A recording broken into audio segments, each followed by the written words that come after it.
Heyo. Heyo. Heyo. Come on, everybody.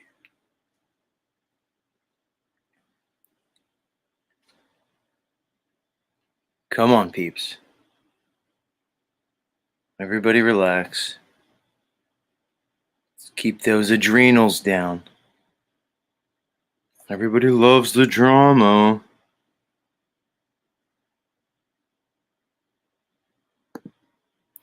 There's no need for it.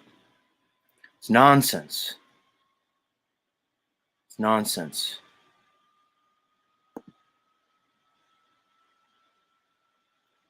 Everybody, stop the nonsense. It's too much. Truth or community? Bunch of weirdos. Truth or community? There's no community. You guys all know that by now.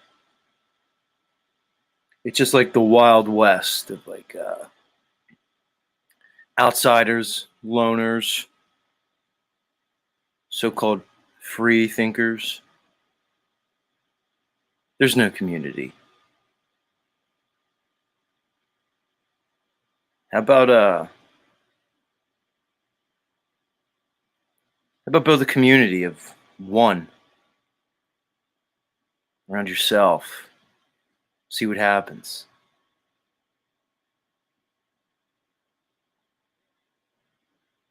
Who's here? Oh, I see some people here. Hold on, I can't go to the chat yet. How could I go to the chat?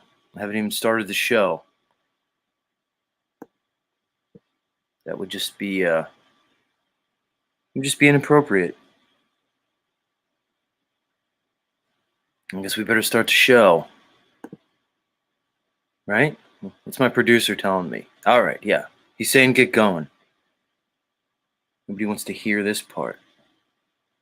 All right, so that's what we'll do. Thank you, producer. Told you guys. This is a high-level production here. So let's do it. Let's do it live. Let's do it live.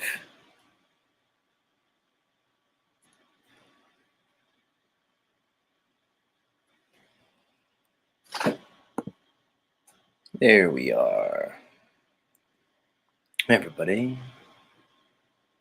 Guten Morgen. Guten Morgen to my Deutsch friends. I think that's Dutch. I'm not sure.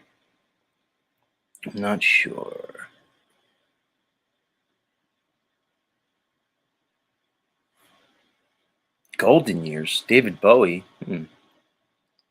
Calvin Mauve just throwing out random hits from David Bowie. Anyway, let's get started.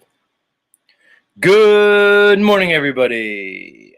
Grand Rising and Grand Approach. Welcome back to the show that never ends. Of course, I'm your host, Zetetic Warrior.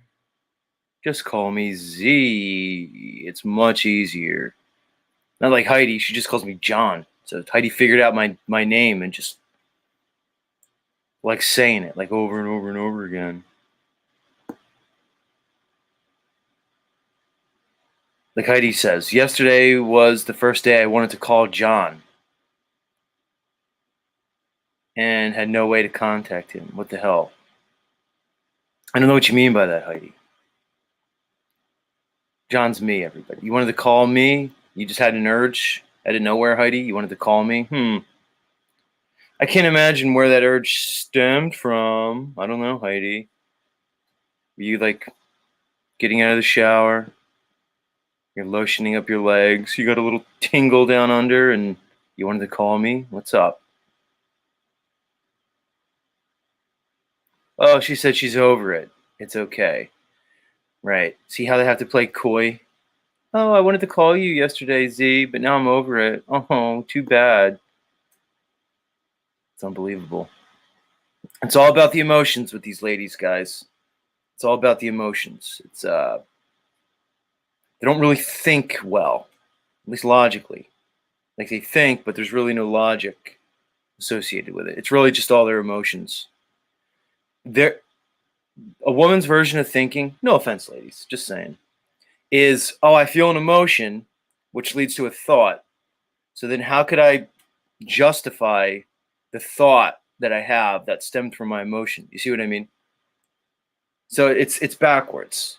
They use, basically, it's like a self-justifying logic, if you could even call it that, or reasoning, where their emotions dictate their thoughts, and then they basically do everything they can to try to justify their emotionally based thought or idea. It's amazing. Cocaine cat. It's just post-nut clarity. Yeah. Post-nut clarity, for anybody who doesn't know, ladies, is basically the closest thing to schizophrenia a guy can ever have without being schizophrenic. Because there's a threshold of milliseconds where the guy goes from, oh, I love this chick, I'm going to support her, we're going to be fucking living together, having babies, I'm going to be buying her flowers, pretty much simping, right, Snafu? Then the event happens, and then the clarity comes afterwards, the post-nut clarity, and you start thinking, how do I get the fuck out of here? Can I just leave now? Like, do I have to sit here next to her, like all sweaty, I'm sticking to her sheets, you know? It's like, oh, why does she have these fucking sheets? Like, is this even cotton? What is it? Like some kind of weird polymer or something? Who would buy sheets that aren't cotton and you're sticking to them? You know? Or cat hairs all over your legs and arms and stuff. That's post-nut clarity. Within milliseconds, you go from like, yeah, I'm all about this girl. I'll dedicate my life to her, you know? Simping. Like Thunder Chicken. You know? And then it's just like, boom, you do the deed. The nut, as this cocaine cat so crudely categorized it. And then next thing you know, you're just looking for the fucking door. It's super simp. Guys, we got to stop simping. We really do. The simping's got to end. Everybody here knows the simping needs to end.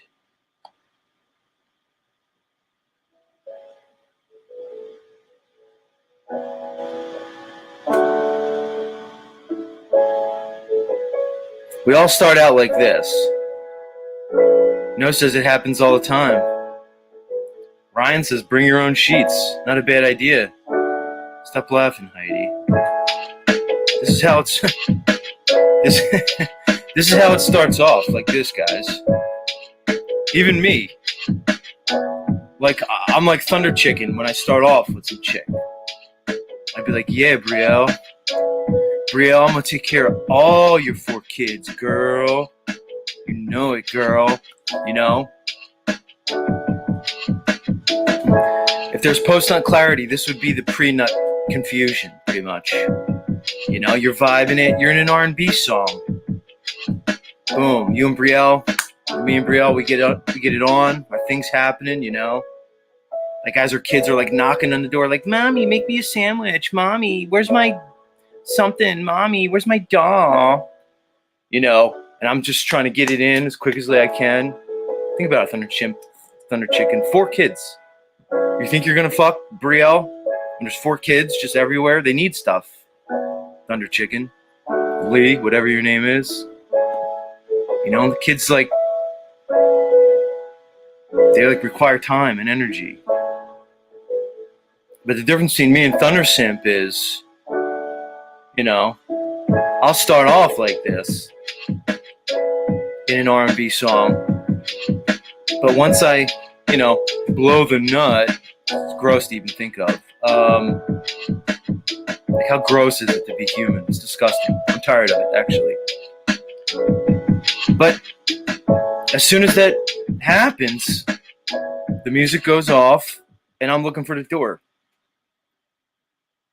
That's the difference between, that might be the one difference between like a Thunder Simp and like a me. Is like I'll simp too. But then after I'll like catch myself. I just won't continue to simp. Who knows? All that stemmed because somebody was talking about post-nut clarity.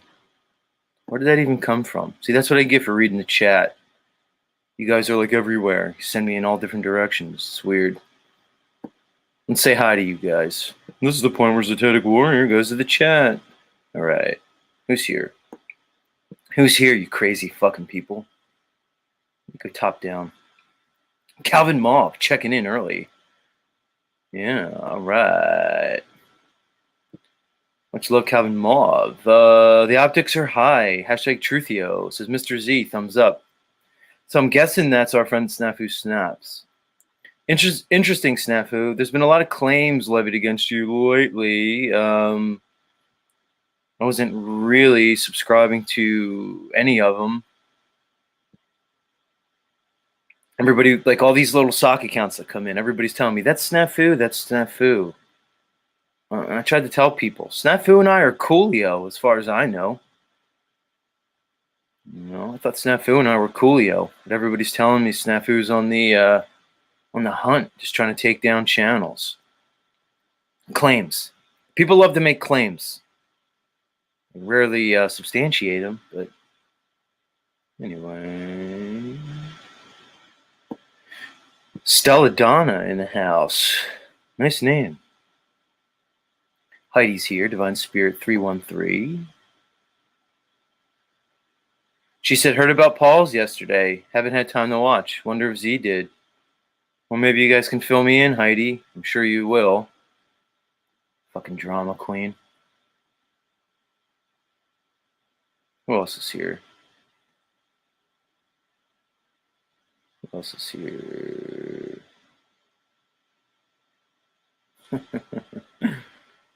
Snafu. This is definitely Snafu. The optics are high, guys. It's Snafu. Pamela, Mystical Musings. Good morning to you. Good morning to you. No in the house. Like I said, Cocaine Cat says ahoy. Yeah, it's definitely Snafu, because he says OTW. A blocking Nazi bitch boy for his daddy, Paulie. Same with penis non-power. They're two fucktards, no balls. That bow to Paul, blocking censorship. Man, Snafu, you're out of the gates this morning, dude. Your engine's revving pretty fucking high this morning. Cocaine Cat telling Snafu to censor himself. Sovereign Mist in the house. Ruled by Saturn. Much love, Bane Bear. You're retarded. Says Guten Morgen. Good morning back to you. And all my friends from the land of Deutsch. Apparently it's all Dutch. Casey's getting real here in the Z show this morning. She says, woman's emotions are like the weather. You have to have a good boat and know how to adjust the sails. Fair enough. Fair enough. Either that or just, just stay on shore. Watch all those idiots try to go out there and, on the high seas of female emotional fucking turmoil. I'll let all you simps go out there and do that. Maybe I'll just hang on the beach in a fucking beach chair with an umbrella and a fucking Mai Tai. I'll just stay on the shore, Casey. I'll let all those other suckers navigate those waters. Snafu says the simp is strong with these cupcakes. Snafu, simping may be the biggest issue with the truther community, which I think probably stems from like their basic beta cuck overall optics. I think the beta cuck optics of the truther community is basically evidencing itself as incredible, simp-like behaviors. It really is. You're retarded. I like that. You're retarded. Instead of post-nut clarity, you're retarded would like us to call it post-coital dysphoria. Nice one. I like that one. Yeah. Who else is here? OTW in the house. OTW, dude. These Canadian fires are killing me, dude. And I know you're up there in Canadian land. Can you do something about it, Patrick? Like, do you know people? Do you have any pull? Is nobody doing anything about these fires? I went outside yesterday. I live in New Jersey. And, I was just doing stuff outside. I was outside all day yesterday. It just smelled like I was at a fucking bonfire. And I'm in New Jersey. There was just shit everywhere, haze in the air, smoke. I got in, I was coughing. It's like I couldn't breathe. My eyes are all, like even this morning I could tell, like my eyes are all sensitive and stuff. It's crazy. Patrick, please do something. Who else lives in Canadian land? Fucking Lubass, Mimi. Can you guys just all get up there with like shovels and stuff and help put this fucking fire out? Come on. Can't we like marshal the... it's funny. Apparently, America is sending like billions of dollars, if not trillions, to the fucking supposed Ukrainian war. But yeah, we're just gonna let these fires burn. They got to be. I've seen them put fires. I've seen like oil fields catch on fire in Iraq. That probably would have burned like for like a million years. And they put those fucking things out. You're telling me we can't marshal up some resources, get up there and put these fires out? I got to go outside and I got to be, have like smoke in my face for like the last 2 weeks or whatever the fuck it's been. I don't know. Maybe it's me. It's getting out of hand with these fires. Guys got to do something about it. Somebody's got to do something. Guys, why do we have... Listen. All right, Z. Just breathe. 1, 2. Okay. 3. All right, listen. If anything were real, guys, there wouldn't be uncontrollable fires burning in Canada right now, just putting smoke everywhere, fucking everything up. If anything were real, we wouldn't have rovers on Mars and planning a second planning trips to the moon, manned missions to the moon, apparently. We wouldn't have satellites in space, but still have problems on Earth like uncontrollable wildfires, rampant disease, hunger. Those things don't go along, guys. You have to understand that. You're telling me we're going to spend billions and billions and billions of dollars to go to Mars and the moon and everywhere else. There's nothing for us. But we can't put out fucking wildfires here? Does that make sense to you guys? I really want you to think about it, man. You don't think they could put those fires out if they wanted to? Really? Fucking... Sorry. We got... Look. Breathe. All right, we got to change the energy up. I don't want this to happen. So, ladies and gentlemen, we're going to do a sing-along. You don't have to sing if you don't want to. I'm going to sing. You don't have to sing if you don't want to. But I'm going to sing.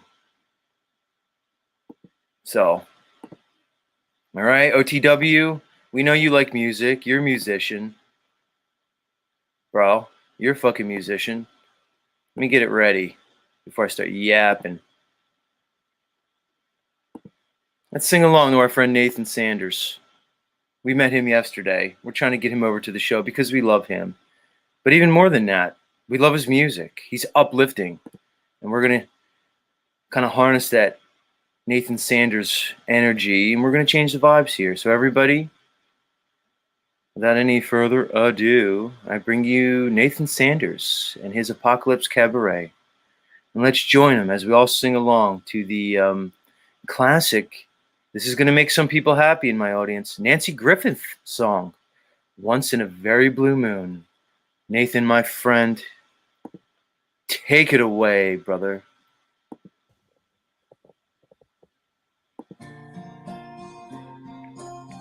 Come on, everybody. Don't be shy.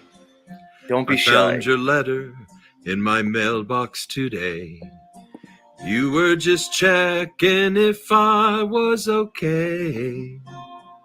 And if I still miss you, well, you know what they say. Just once in a very blue moon. Just once in a very blue moon. Just once in a very blue moon, and I feel one coming on soon. No need to tell me you'd like to be friends and help me get back on my feet again. And if I still miss you, well, it's just now and then. Just once in a very blue moon, just once in a very blue moon, just once in a very blue moon, and I feel one coming on soon. There's a blue moon shining when I am reminded of all we've been through. Such a blue moon shining. Does it ever shine down on you? You act as if it never hurt you at all, like I'm the only one who's getting up from a fall.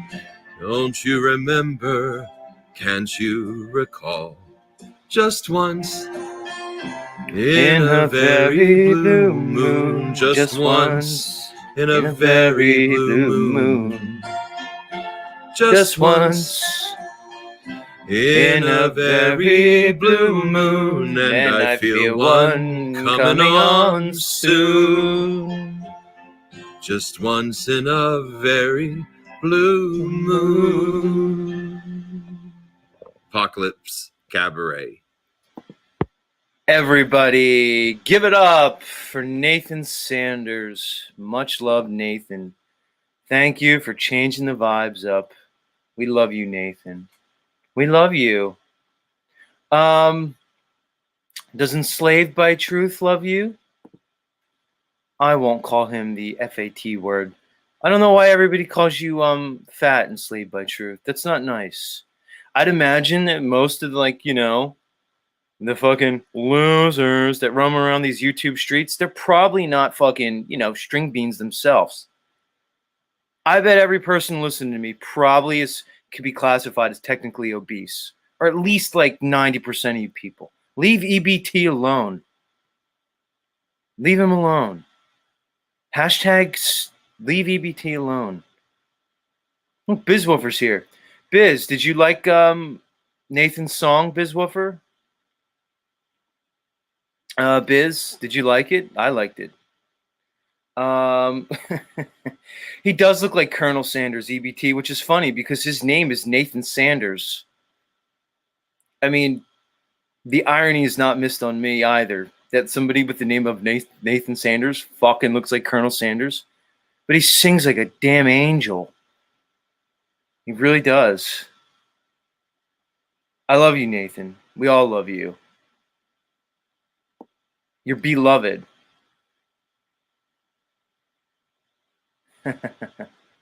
London McLovin doesn't love it so much. I got to tell you, Nathan, there's nobody like you just to help cleanse the palate, man. Yeah. Yeah, Bizwoofer loves it. We love you, Nathan. Nathan apparently was under the weather for some time. I was reading his comments. You guys all went over. Why don't you guys head over to Nathan again? Well, you guys did it yesterday. He knows. But feel free to let Nathan know how much he's loved over here on Z Show. And we're going to get everybody to love Nathan. We're going to even get London Man, who doesn't seem to be a fan of Nathan. Maybe we'll even get Enslaved by Truth to get on the Nathan Sanders hashtag Colonel Sanders wagon. I mean, he says he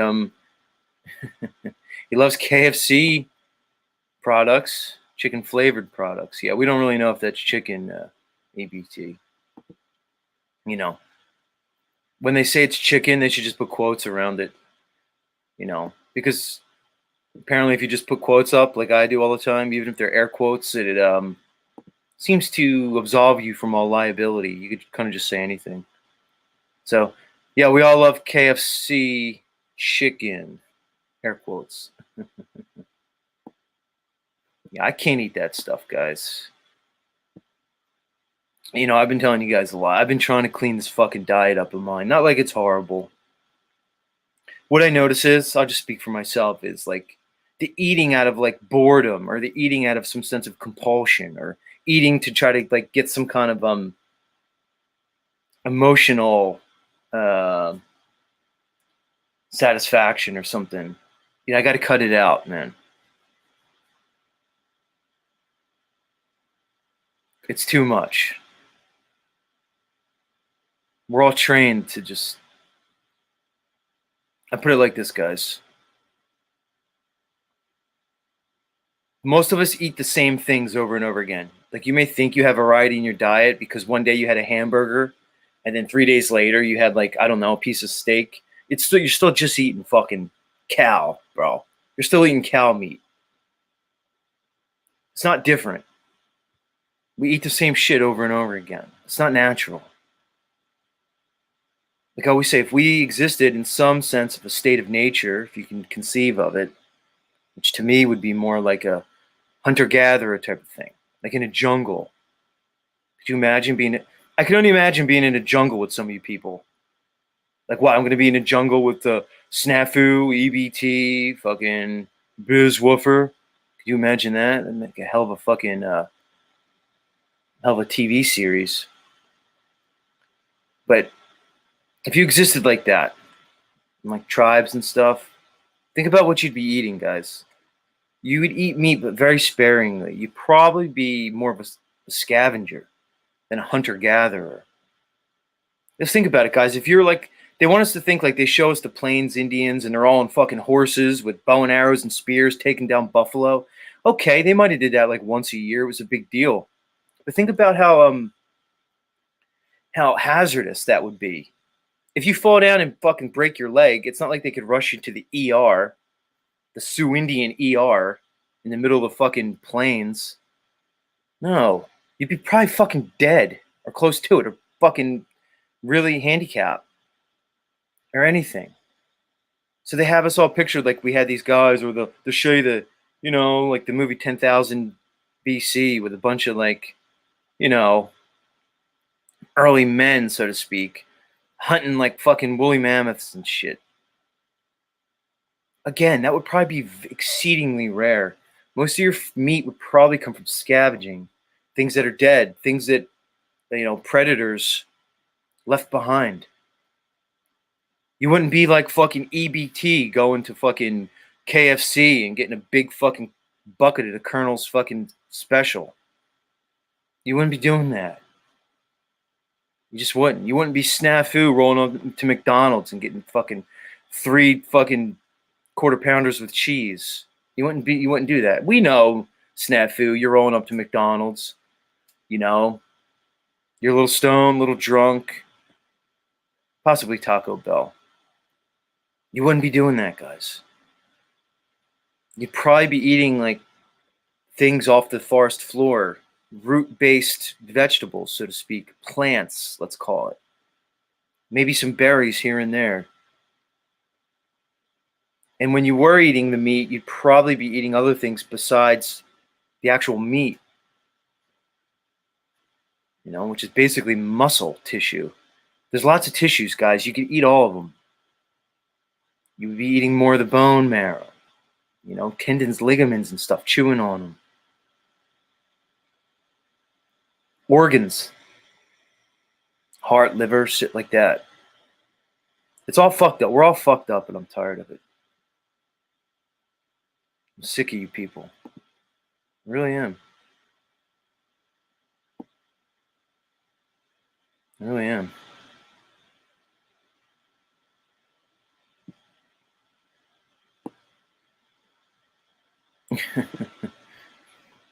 Sleep by Truth says Kentucky Fried Mammoth. Now you're talking. Oh man. Chicken fried mammoth. What's chicken fried steak? Can anybody tell me what that is? Sounds like a southern thing. It's a weird term.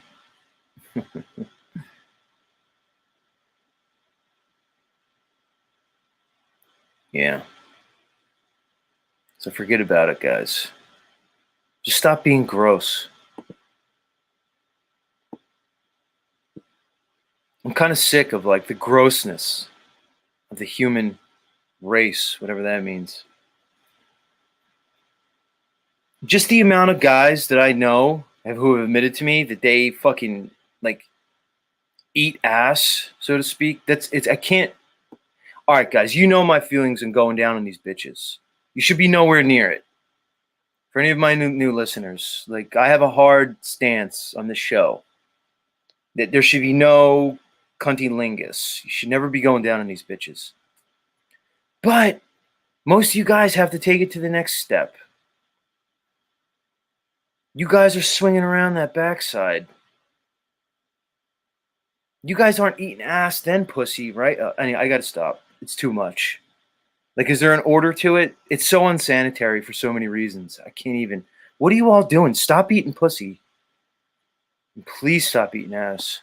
Please. It's really fucking bad. No. Don't make me play Nathan again, just so I can cleanse the palate. It's too much. I don't want to go there this morning. Yeah. The roast beef optics are high, snafu.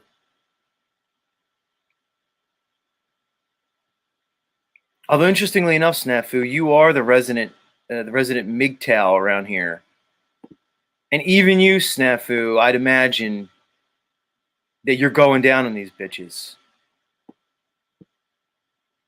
which would be ironic if indeed you were MGTOW. Maybe I'm the real MGTOW one, snafu. I'm not going down on these girls. Yeah. Oh, look who's here, Lubass. When Lubass wakes up early and he's in the right mood, he pops over to Z Show.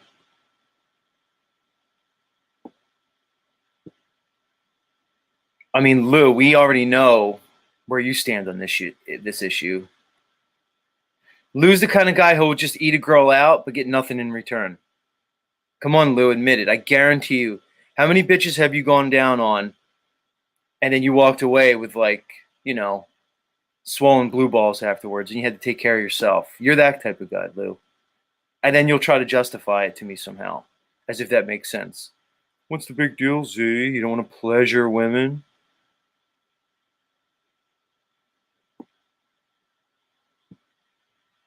Yeah. You're that guy, Lou.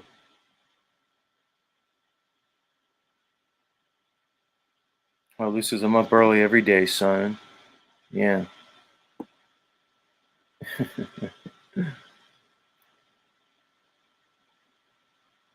It's all right, Lou. We'll let you slide. Lou, are you going to do anything about those Canadian wildfires? I kind of admonished all my Canadian listeners this morning. Because I can't even go outside, Lou. I live in New Jersey, bro. I can't even go outside without just, like, being engulfed in, like, Canadian wildfire smoke. It smells like burnt maple leaves, man. It smells like burnt maple leaves and syrup. Do something, Lou. Take care of that. Get your country together. Get that, what's his name? That Trudeau guy to do something for once. I'm tired of, not being able to breathe in my own neighborhood. It's unbelievable.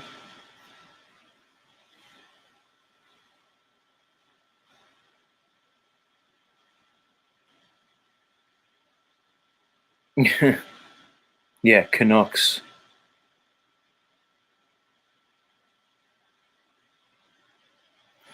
I mean, I don't know, guys. Call me a conspiracy theorist, but they're just going to let these fires just burn. People aren't going to do anything. It's nuts. None of it makes sense, guys. Don't make me go on my whole Elon Musk is on Mars. Right. Elon Musk on Mars, and India apparently sent, a rocket ship to the moon like over a decade ago. But we can't put out a fucking forest fire here on Earth. Oh, I'm getting angry again. Heidi, help me, please. Help me, please. Because I know Enslaved by Truth is here this morning. And he's probably one of these dumb fucks who actually thinks like we're going back to the moon and Elon Musk is on Mars. And I get excited. I know, David Wolf, dude. I'm doing it again. Nathan, I'm bringing you in, Nathan. I don't care. I don't care if you guys fucking leave. We're listening to Nathan again. Every time my blood pressure starts to rise, I'm going to play Nathan. Because he just instantaneously helps fucking Bring me back down. Yeah. Come on, Nathan. Help me out, dude. Ladies and gentlemen, here again to help Zetetic Warrior not lose his mind. Our friend Nathan Sanders with his golden voice. Once in a Very Blue Moon. The Nancy Griffin classic. Fucking Nathan. Help us out, Nathan. Please. Help me out. Take it away, brother.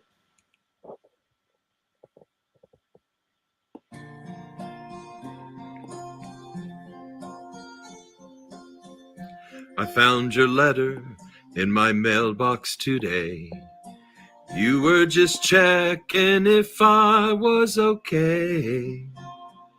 And if I still miss you, well, you know what they say. Just once in a very blue moon. Just once in a very blue moon. That's right. I don't care if you guys like the song or not. Once it's my show. In a very blue moon, and I feel one coming on soon.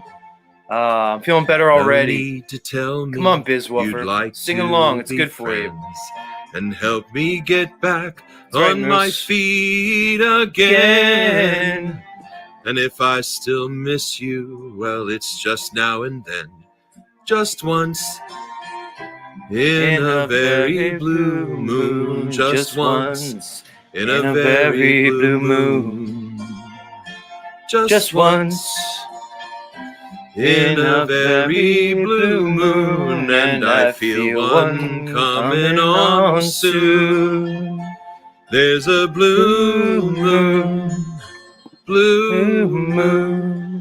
shining when I am reminded of all we've been through. Such a blue moon shining.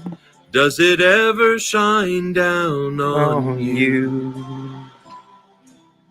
You act as if it never hurt you at all, like I'm the only one who's getting up from a fall. Don't you remember? Can't you recall?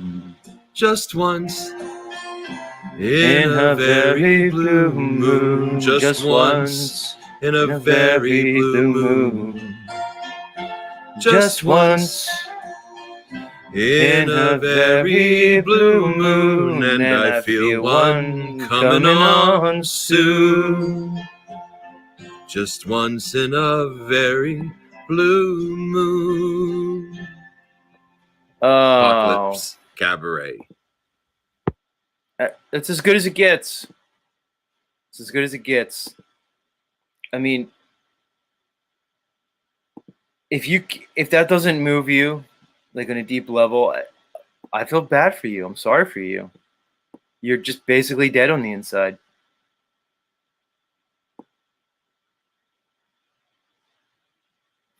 Yeah. I don't know. Maybe it's just me. You know what's funny about the blue moon, guys? I talked about this a while ago. There really is no blue moon. Let me explain this to Enslaved by Truth, who thinks he lives in a globe. I'm enslaved by truth. I still think I live in a wobbling, spinning space ball. Right, EBT? Anyway, guys, there's no blue moon. So the definition of a blue moon is 2 full moons in the same month, right? So just say the moon cycle is apparently around 28 days, give or take. All right. So say you have a month where maybe the first or second of the month you have a full moon.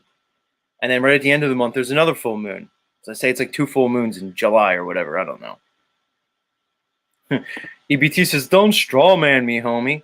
Well, EBT, I'll be dropping a link in a couple moments. I don't know. Maybe you want to take a couple shots and come explain to me how I'm straw manning you. But much love, dude. What was I saying? Guys are distracted me. So, a blue moon is 2 full moons in the same month. Bizwoofer, you'll know what I'm talking about, dude. You're smart like that. You're intelligent. But the reality is, a month is really just a moon cycle. You understand, guys? Seems to be about 13 of them a year that line up almost perfectly, give or take a day or two, with the fucking sun cycle. But what they did, they gave you these artificial months, guys. A month is a fucking moon cycle. But they just disregarded the 28-day moon cycle. They gave you these 30-day, 31-day months, and they tell you that you can have 2 full moons in the same month, which is dumb. Because it's not real. They just made that up. It's an artificial construct. They just told you what a month was and said you could have 2. You can't. Because from one full moon to the other full moon, that's a month. So if you have a full moon, by the time you hit the second one, you're on to the next month. I don't know. Right, Bizwoofer? Come on, Bizwoofer. I mean, am I going to have to come on here every morning and explain this shit to these people? That again, I'll go off in the days of the week, guys. I don't care if you guys are tired of hearing it from me. There's no days of the week. They just made it up. Did you ever think about this one, EBT?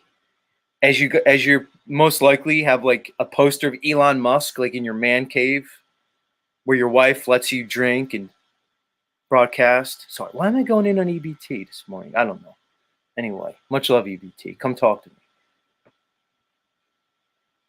So as you globies are like worshiping Elon Musk, thinking he's a genius and he's solving all the problems of the world and of fucking the universe, do you guys ever realize that the days of the week are completely arbitrary? There's no celestial or heavenly cycle that's 7 days. Get it, guys? A year makes sense. There's a sun cycle. That's a year. A month makes sense. There's a moon cycle. That's a month or a month. Get it, guys? There's no week. There's no 7. They just made it up to fuck with you. I don't know. Why do I bother? Why do I bother? It's right. Dave Wolf says that time is for slaves. London man, why do I bother with these people? Why do I come on here and do this?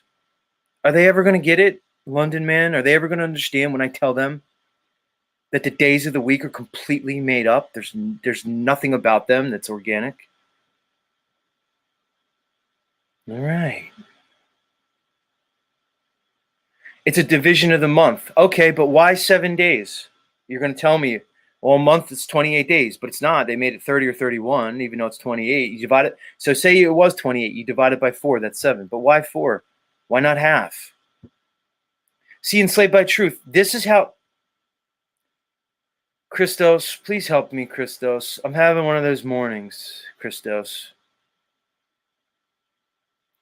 Because I'm trying to point something out. And then Enslaved by Truth says, it's a division of the month. Okay, but why into quarters? Why not half? Why divide it at all? Why not just say day 1, day 2, day 3, up to day 28, or whatever it is? Why did they divide the month? For who? Why, Enslaved by Truth? Wake up!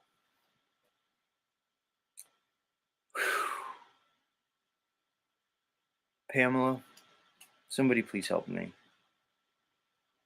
Because I go through this world and I try to speak to people. I try to impart some degree of sanity and common sense. And then EBT comes on and goes, it's a division of the month, though. I know it's a division of the month, but why? I'll tell you why, EBT, or I'll conjecture. Because they want you working, bro. So they'll tell you, you're going to work your ass off 6 days. But on the 7th day, you could just chill. We'll give you 1 day to kind of relax. Because I guess they realized when they were working their slaves every single day, it probably wasn't working out for them. So they had to do a calculation. All right, we need to like let them rest sometimes. Like they have to be able to fuck sometimes to make more slaves. All right, so here's what we're going to do. We're going to make them work 6 out of 7 days. And then we're going to basically say that there's a week that's 7 days. So get their minds all fucking entrained on our little artificial slave construct. And we're going to tell them they could rest 1 out of 7 days. Basically, so we just don't kill them, so they could actually maybe eat and fuck. Anyway. I didn't want to be like this morning, guys. I wanted to have a nice morning. I wanted to have a nice morning, London, man. Right, Cocaine Cat. Don't they fucking get it? Where's Illumitami when we need him?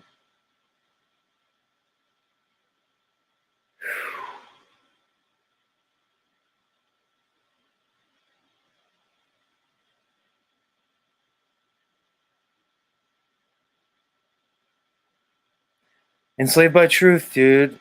All right, I'm going to drop the link in a bit. You can come up, and for some reason, you're real active this morning. Who knows why? You seem to be quite vocal.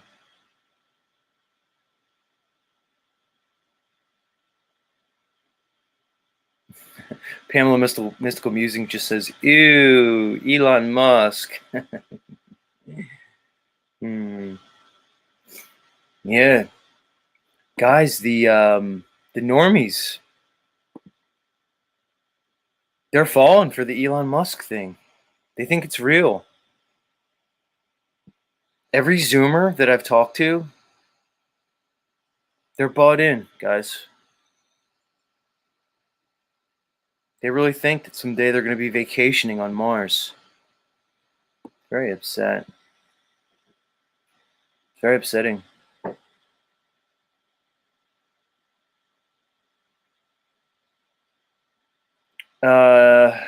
What are you saying, EBT? He said after the French Revolution, it was a 10-day week for a bit. Okay. That's just as arbitrary as the 7-day week. That's my whole point. They could just make it whatever they want.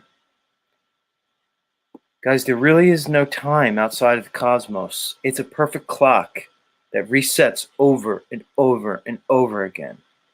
That's time, guys. There's no 24 hours. They just made that up. There's just a day. Okay?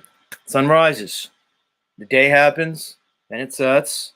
You have nighttime, then the sun rises again.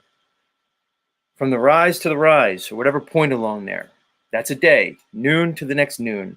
Sunset to the... That's a day, guys. That's a day.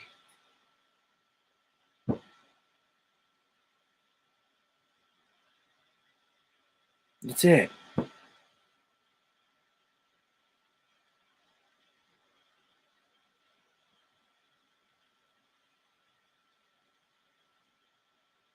There's no 24 hours. They made it up.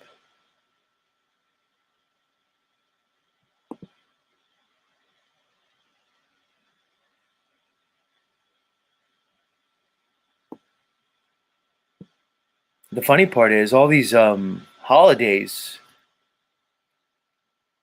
many of them were based around the heavens, the celestial cycles. But they changed it. They bastardized it. Easter, the Christian holiday of Easter, I should say Catholic. It's basically all Catholic. It's around the moon cycle, guys. People don't know this. Easter's the first full moon after the vernal equinox. That's Easter. Then they changed it. They made it the Sunday after the first full moon after the vernal equinox. But either way, it's around the heavens. All these small hatty high holidays, they're all around the heavens. The moon, basically. Even Christmas. Almost all you guys at least know the Christmas thing. It's basically a pagan celebration of the winter solstice, man.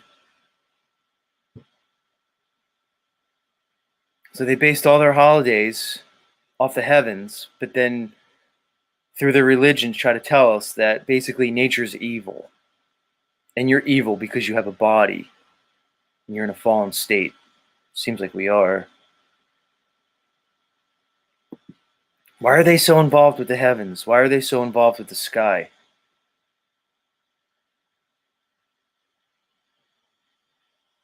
Very strange.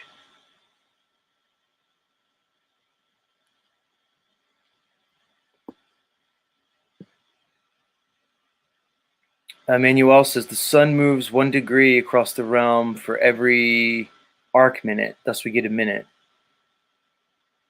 60 minutes in an hour. Okay. I'm just say okay. Horse traveled the sky in 12 steps, thus 12 hours a day. Okay.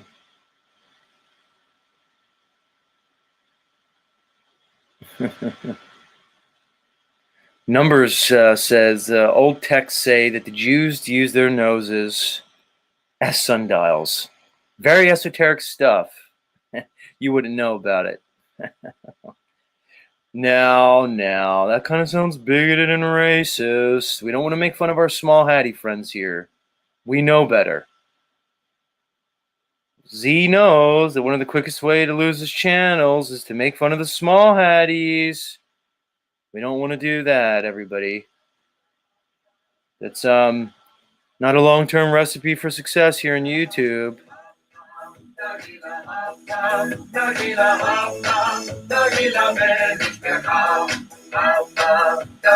Sorry, small hatties.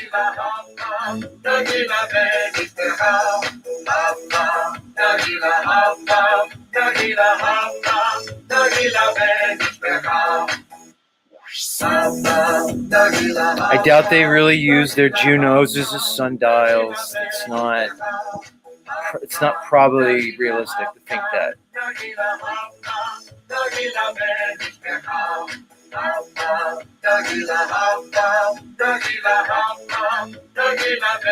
No, that's enough of that noise. No, guys. Numbers dropping person. It's not polite just to say their big Jew noses were used as sundials. You can't just say that. It's mean. We're not going to do that to our small hottie friends. Hey, everybody, it's that time of morning. We've come upon that time of morning again, where we let other content creators contribute to the show. And no, I'm not dropping the link yet, but I mean, I think this might be Christos's favorite time of the show. I know it's London Man's favorite time because this is when we let up our friend Yurt Fellow in a thought experiment. That's right, everybody. We give Yurt a segment on my show pretty much each morning where he comes in and he basically teaches all the dumb flat earthers about science. We can't skip our favorite segment. Well, my favorite segment, at least. So, hey, let's bring him up, everybody. Here again. He loves coming here because he knows there's a lot of, dumb flurfs around here, stupid flat earthers. And I guess our friend Yurt Fellow feels as though it's his duty to educate us on science. Don't laugh already, Christos. You can't do a pre-laugh. Are you saying that Yurt sounds like Bert? or Ernie? I don't know. Maybe it's both of us. Yeah, London Man. Where's Yurt? Hashtag where's Yurt? Let's start that up. Pamela, I know you probably took 2 dab hits already, but you can't just start laughing before I start. It doesn't work like that. Anyway. All right. Yeah, Zert. Christy Lee Dolls loves Zert. Let's bring him up. Ladies and gentlemen, I call him Bert. Funny. Ladies and gentlemen, here to teach us all about science again. Maybe you guys will pay attention today. Our friend Yurt Fellow in a thought experiment. Yurt, welcome back to Z Show. Hi, everybody. It's me, completely non-gay Yurt Fellow. Like I said, I'm married with children, so how am I gay? Yeah, where's my music? Oh, there it is. There's my ultimate normie music, because I'm really just a normie. Yeah. You guys want to come to my channel where I just read the news? Read the normie news and give you all my normie opinions? Anyway, stupid flurfs, here I am again today to teach you all about science. Hashtag science. And today's article comes from Live Science. Yeah, Live Science magazine. And it's titled Distortions in Space-Time Could Put Einstein's Theory of Relativity to the Ultimate Test. Because remember, all you dumb flurfs, how I've been trying to explain to you how Einstein basically redefined what gravity is, because we know that Newton was just a dumb idiot when he said that gravity was mass attracting mass. And then the super smart genius small-heady Einstein came along and was like, sorry, Newton, you dummy, it's not mass attracting mass. It's really the bending and warping of space-time. Yeah. Right? So let's read about it. Observing time distortions could show whether Einstein's theory of general relativity accounts for the mysteries of dark matter and dark energy. Right. Because remember how I told you guys that, the theory of gravity, when they try to work the numbers out, really doesn't match up to what we could, observe in the cosmos. So instead of really scrapping the theory because there's no evidence of gravity, we just made up a little thing called dark matter and dark energy to try to fill in the pieces to make our math work, right? Because that's, science. Anyway, let's continue with the article.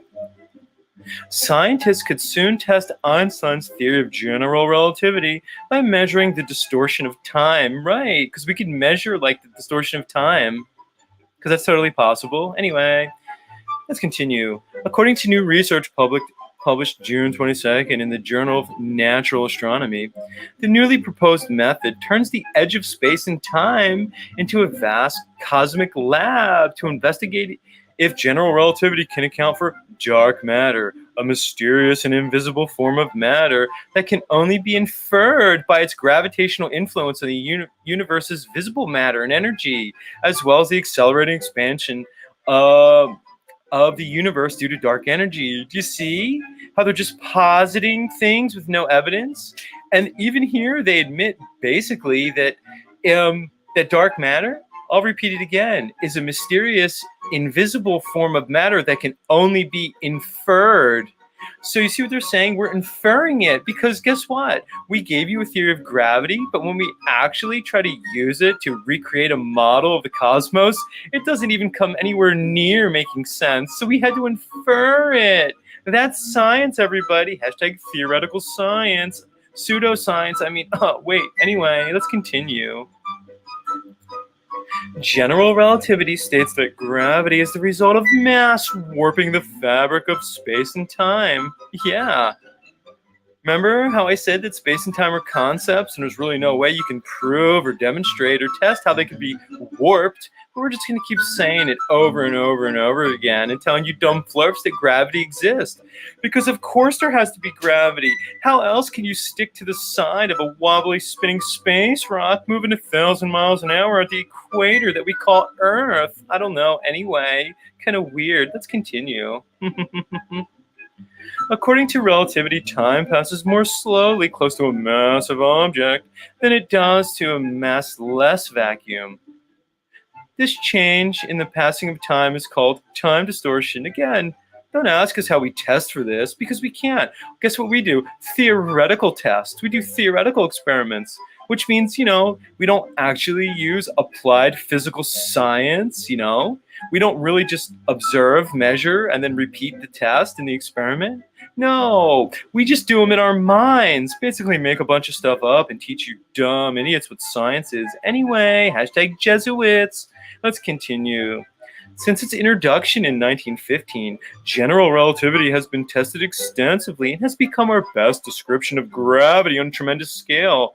Let's repeat it again for everybody because you all want to tell me about Newton. I keep telling you, no. They say gravity's Einstein. Let's read it again.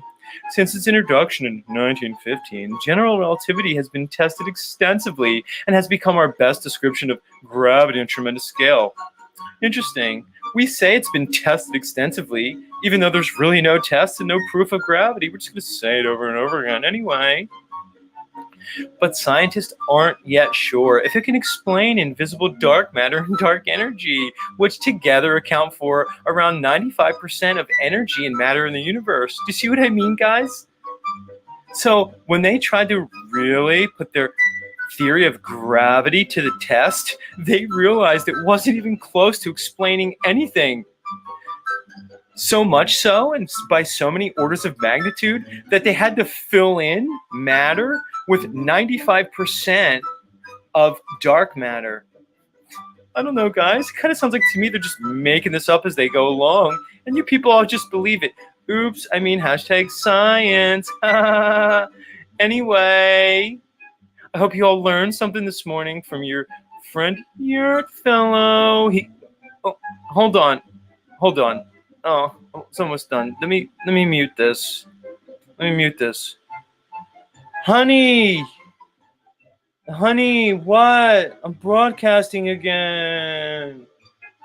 Why do you always bother me when I'm broadcasting? You know this is important.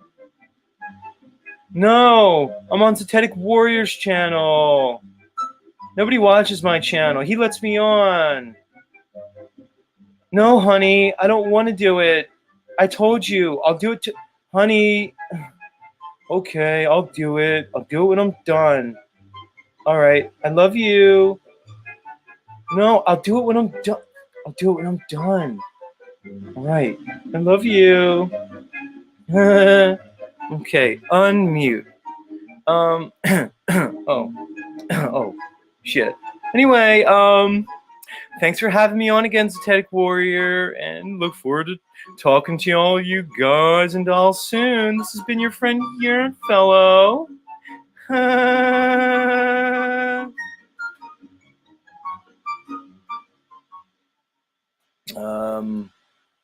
Yeah.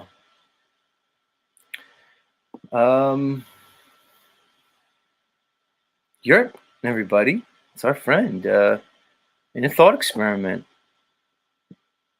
Teaching us about, David Wolf, gravity, and how gravity is, that it's real, and it's time and space warping and bending, which makes us stick to the ground as we spin at tremendous speeds on the surface of a sphere.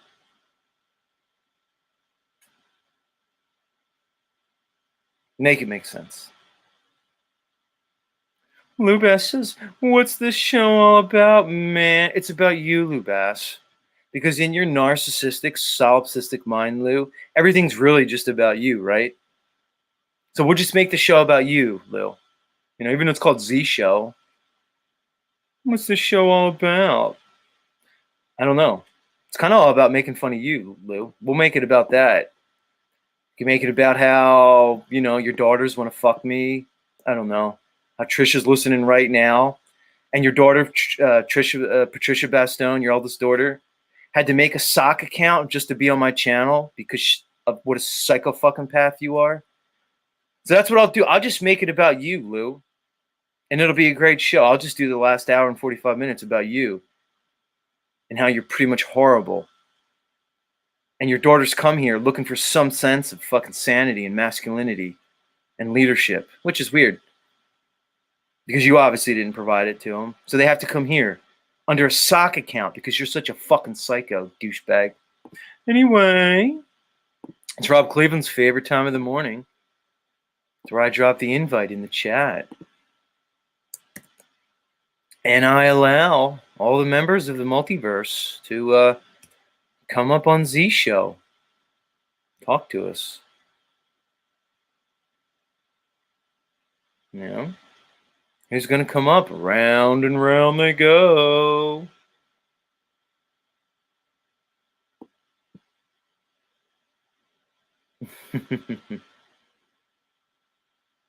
Links in the chat, everybody. I see some active people this morning. Snafu snaps, dude. Like I said, man, there's been heavy allegations levied against you recently. Snafu. People are telling me you're you've turned your snafu pogo optics on a bunch of channels. There's a lot of rumors, a lot of talk going around.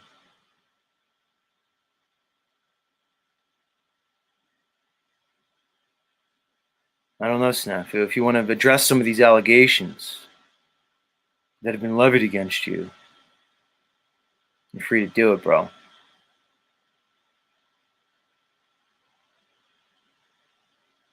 Who else is here?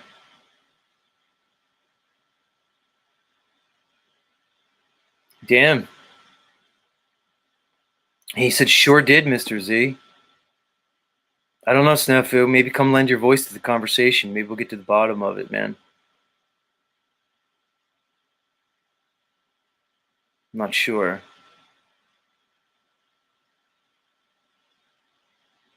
I know, Lou. I know you want my show to be all about you. Everybody knows that, bro. Everybody knows that, dude. You make it quite obvious. Guys, have you noticed the new... I got to point this out. Lou. Apparently Lou smokes weed now. He smokes joints. On camera, in front of everybody. It's like the new Lou. Lou, why don't you inhale when you smoke? Has anybody else See, I pick up on these little things. Lou, you don't smoke right. You look stupid. You smoke a joint on camera. Lou, you don't... A joint is not a cigar, dude. You don't puff on a joint. Chat, can you help Lou out? Give him a lesson on how to smoke weed, please. Lou, you don't puff on a joint, bro. You have to inhale it into your lungs. Maybe hold it there for at least a little bit, and then you exhale it. Am I the only one that noticed that Lou doesn't know how to smoke? Heidi, have you noticed that? Snafu, anybody? Well, I know you guys are all stoners. What about you, Christos? That's something that you would usually notice. Have you seen this insane, like, display of, like, Lou Bass trying to smoke weed like a fool? Yeah, Casey knows. Clip collection. Telling you to inhale, dude. Yeah. Is that like Lou's like his thing? It's like, yeah, I'm going to go on Paulie's show and his panel, and I'm going to smoke weed on the panel like Paulie does. Except I'm not going to inhale. That's a tremendous waste of weed, dude. I mean, I know, like, there's a lot of weed nowadays. Everybody's apparently into cannabis now, but stop wasting the weed, Lou. It's insane.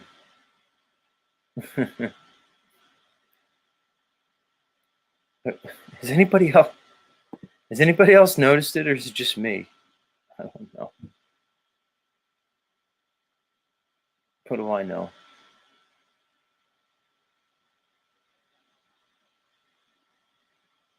He said, I do not inhale that girl in the blue dress. Nobody knows what that means, dude. Remind me to stop reading Lou's comments. They're not going to help my show.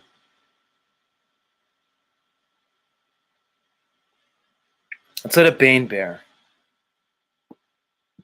He's been pretty active.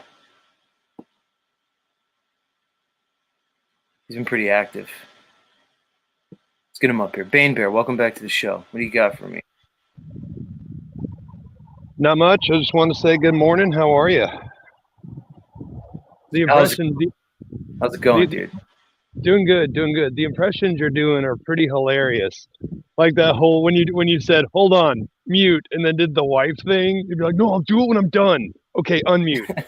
Hey, that actually had me rolling. I was like, I don't even know this guy, but that sounds pretty hilarious.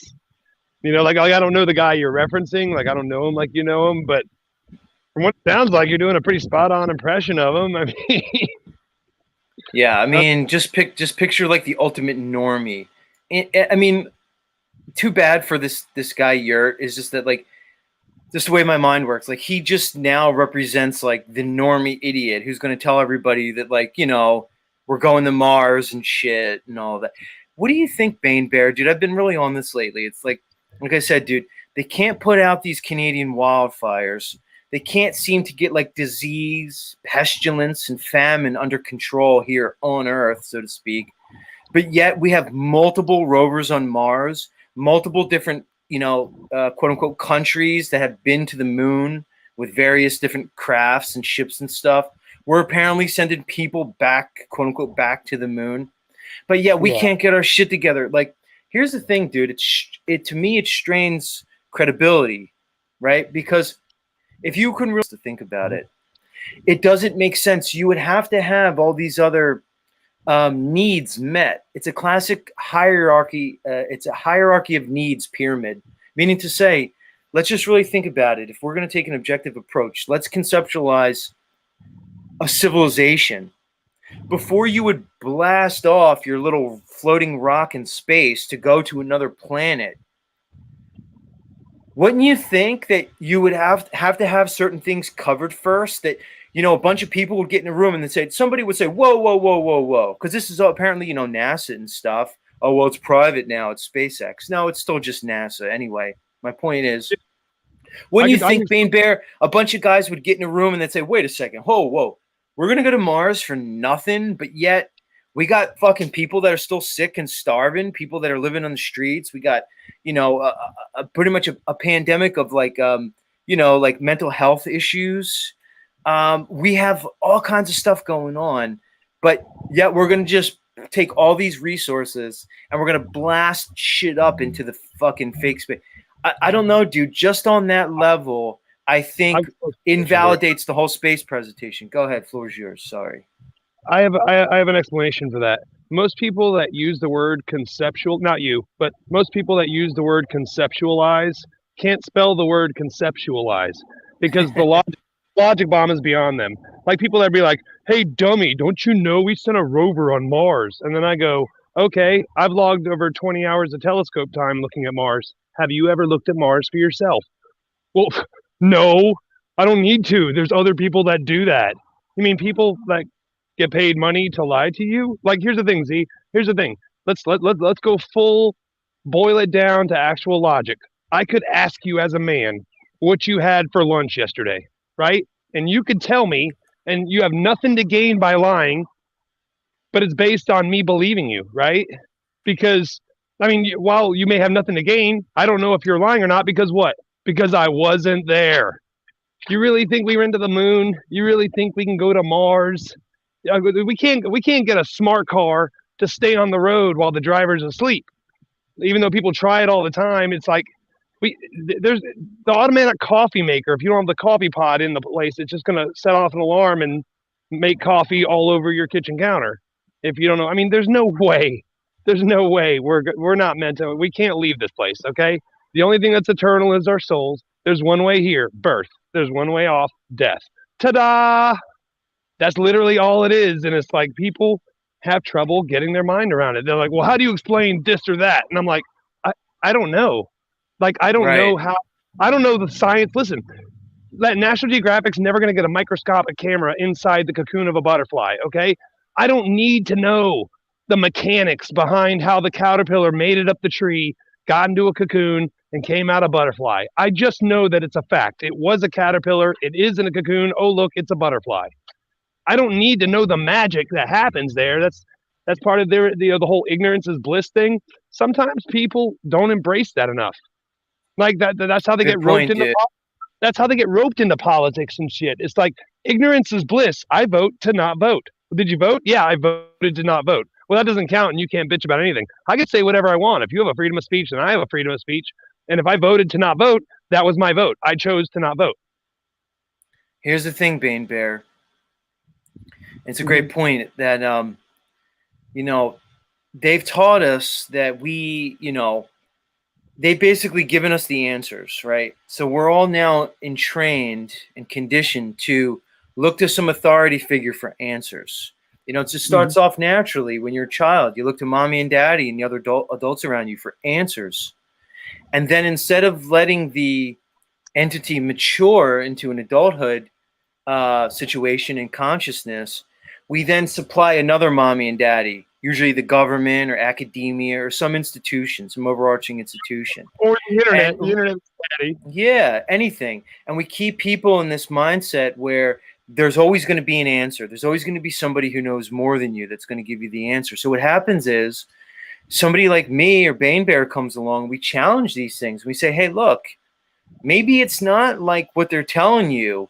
And then what's their natural conditioned response is to say, okay, Z, if the sun, they'll say, if the sun is not a fusion gas ball burning in a vacuum of space 93 million miles away with a diameter of roughly 860,000 miles, if it's not that, Z, then tell me what it is. And Z and all you other flurfs, if you can't tell me what it is after you debunk what they told me it is, then I'm just not going to believe you. My confirmation bias and cognitive dissonance is going to kick in, and I'm just going to ignore you and disregard all your information. You see?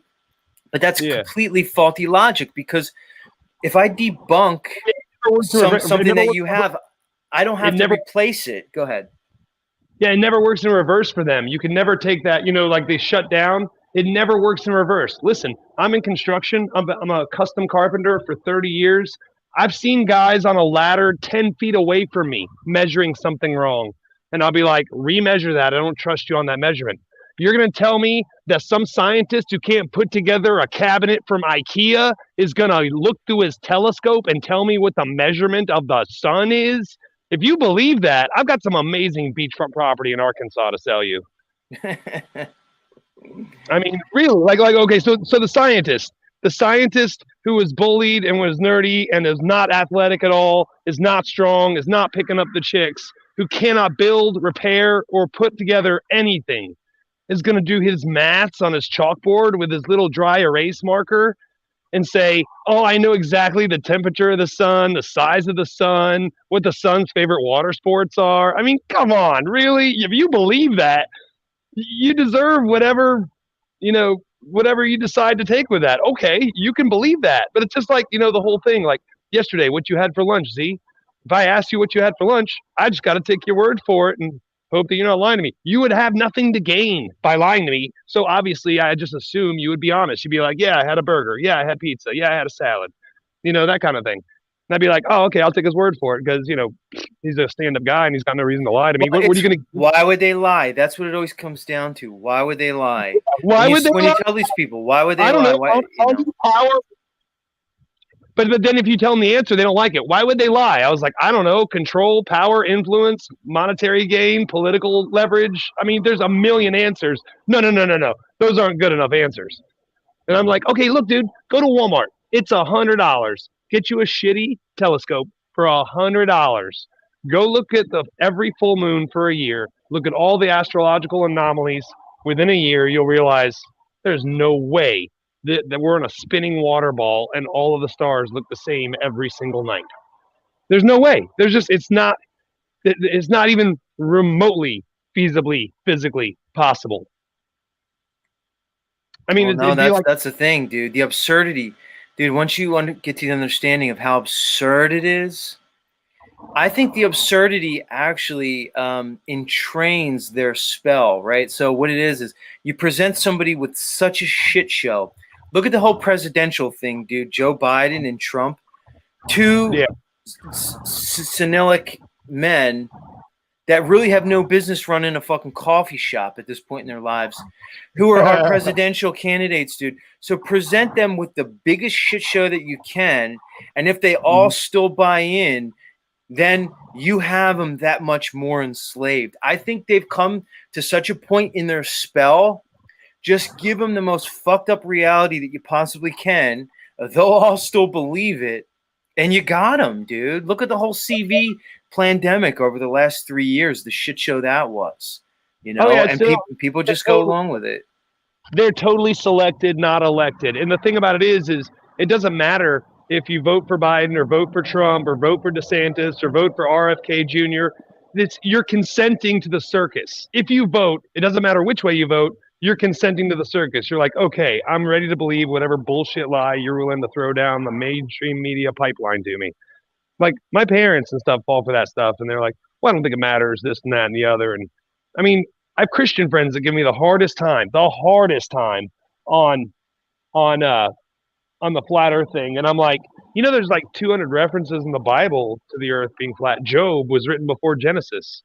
Job knew that the Earth was flat. What about in Psalms when it says the Earth is firmly established and it shall not be moved? The words like "thou shalt not murder," it shall not be moved. Kind of a very, very bold statement. Shall not be moved. And every holy book has it: the Torah, the Quran, and the Bible. So you're going to tell me these books that are thousands of years old, written by our ancestors, they didn't know? Oh, they were just two. Oh, so but Bane Bear, they didn't have the technology. They didn't have the James Webb telescope a million miles just magically sitting there observing Earth and everything else.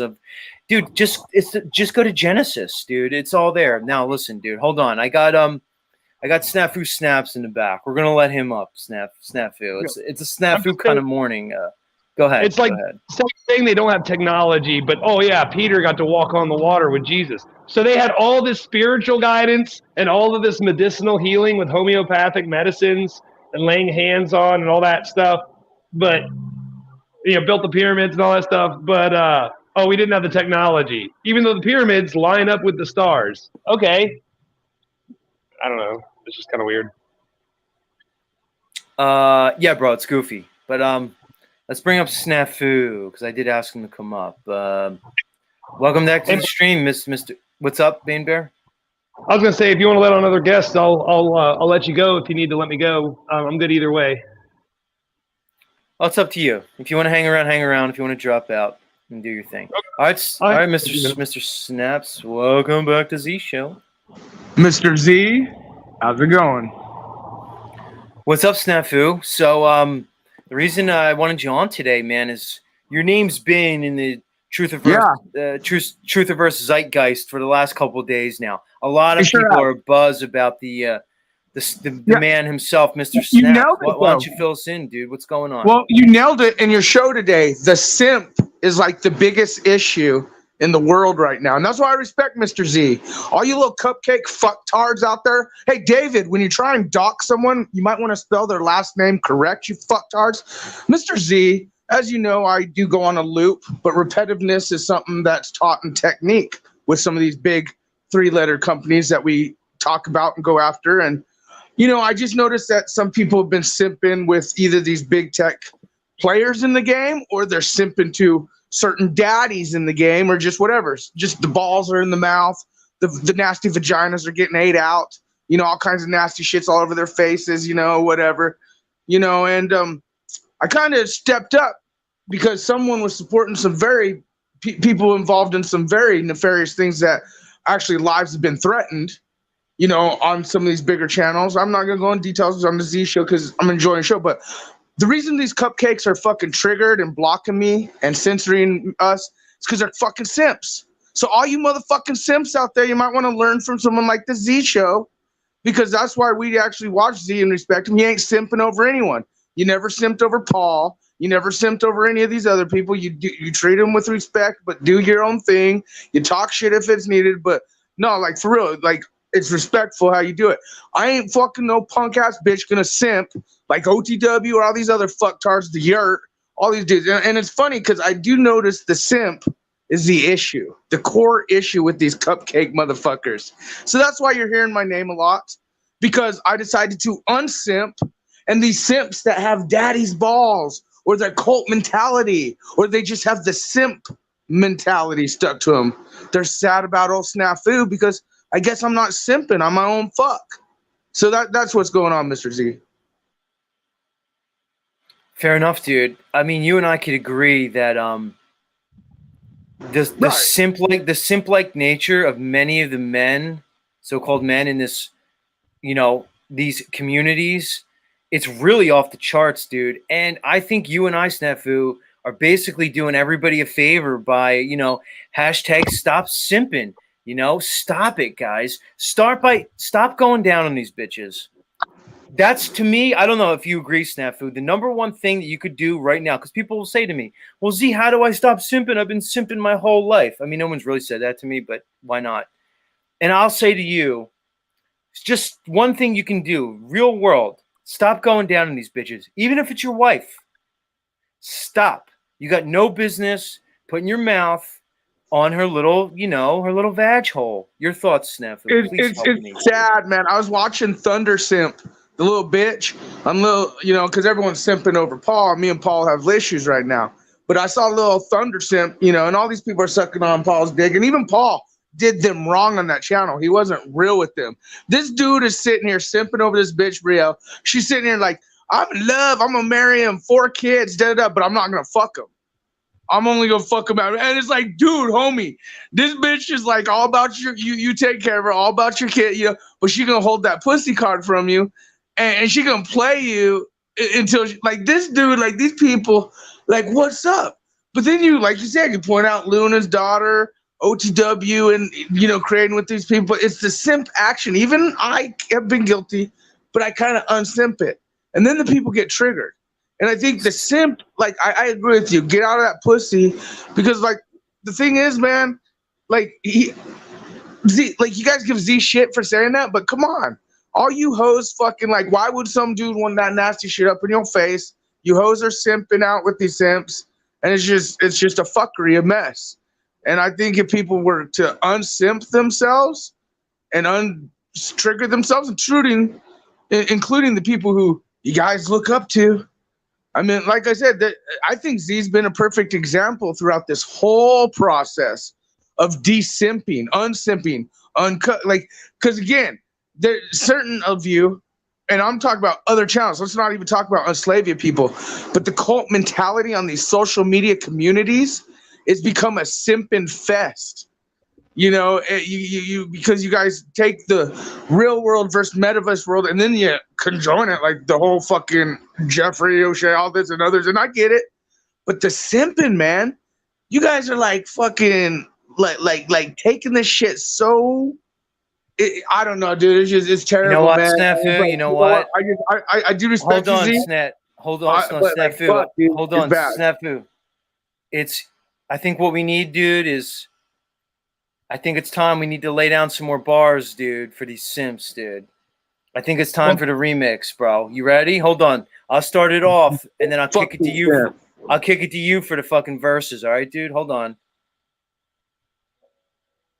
Maybe y'all are just eating. Did you ever think of that? Hold on, Bane Bear. I'm gonna put you in the back. Hold on, Bane Bear. David Wolf, hey, wait, Z. Hold on, Snafu. Hold on, Snafu. Hold on. I want to dedicate this to all the simps out there, but hey, David Wolf, don't give me that shit. You're just trying to dox my full name. Last name, full name.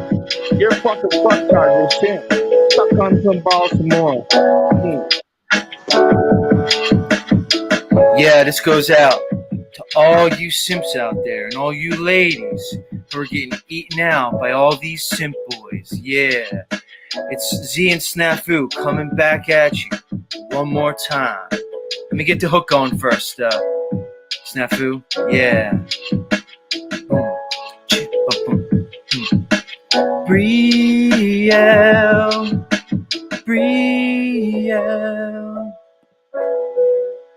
Oh, I lost Snafu. Where'd you go, Snafu? I lost him. We're in the middle of my fucking song. All right, maybe. No, that's the wrong one. Might as well play the clown music. Come on, Snafu, come back. There he is. Ah, he's back. You there, Snafu? Oh yeah, sorry. All right, this one goes out to Slash in the house. Hey, girl. She simps like a little black chick, like simp. Oh yeah, Slash Shy. Sly Shy the simp. This is a shout out to all you simps out there. Fucking, you gonna go gimp? Take it away, Snafu. It's yours, Snafu.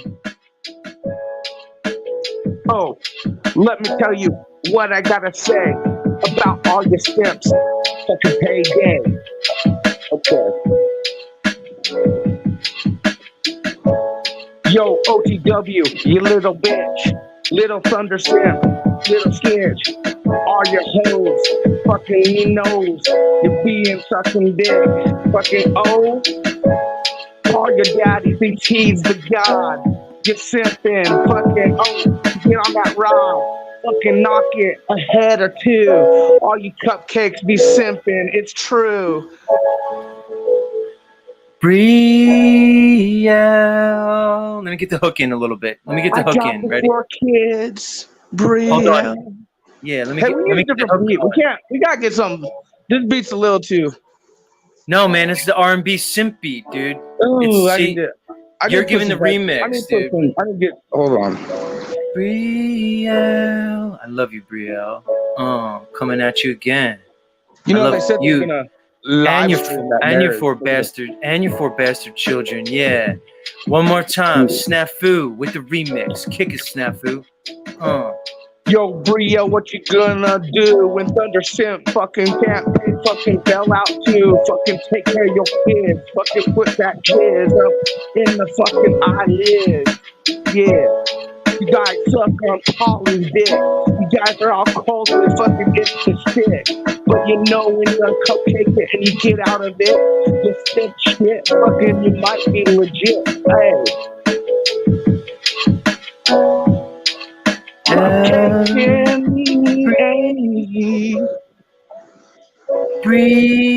Brielle. 4 kids to pay.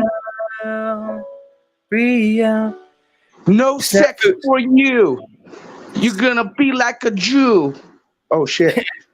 Snafu, is Thunder Simp just the most extreme example of simpism that we see on these YouTube streets? I gotta say, okay, I'm not gonna lie. I'm gonna be real, dude. I think Thunder Simp, I think people like OTW, I think people like Brian O'Shea, I think people like, I ain't gonna lie, bro. Like, since I seen this whole thing start, like, especially the YouTube wannabe stars who are trying to copy others, and then I seen the others, that the simping is an issue, man. And it's like, it's not even over women anymore. It could be like position in jobs, or position of like just attention, or position like the simp, man. It's like, I don't know. I think it's become like an illness.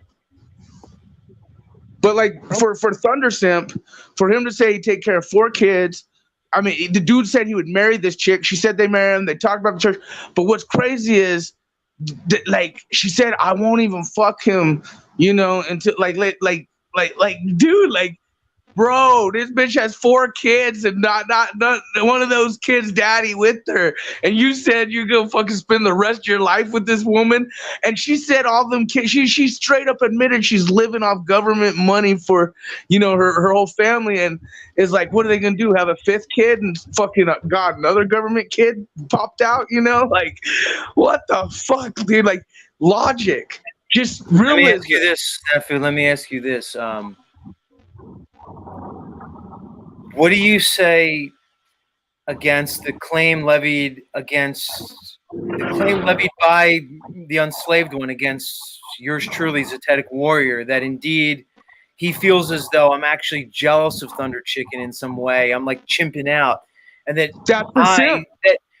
I actually want to fuck Brielle, and that this is really all about me being jealous of Thunder Chicken. What's your take? I'm gonna straight up say it, because Polly Boy's fucking mad at me, and he's supporting a fucking dude that posts fantasies of rape, torture, and other shit on children. Polly Boy, when he gets in his triggered feelings, because certain people don't simp with him, they don't do the doo-doo wraparound tongue fucking, you know, thing that we were talking about earlier.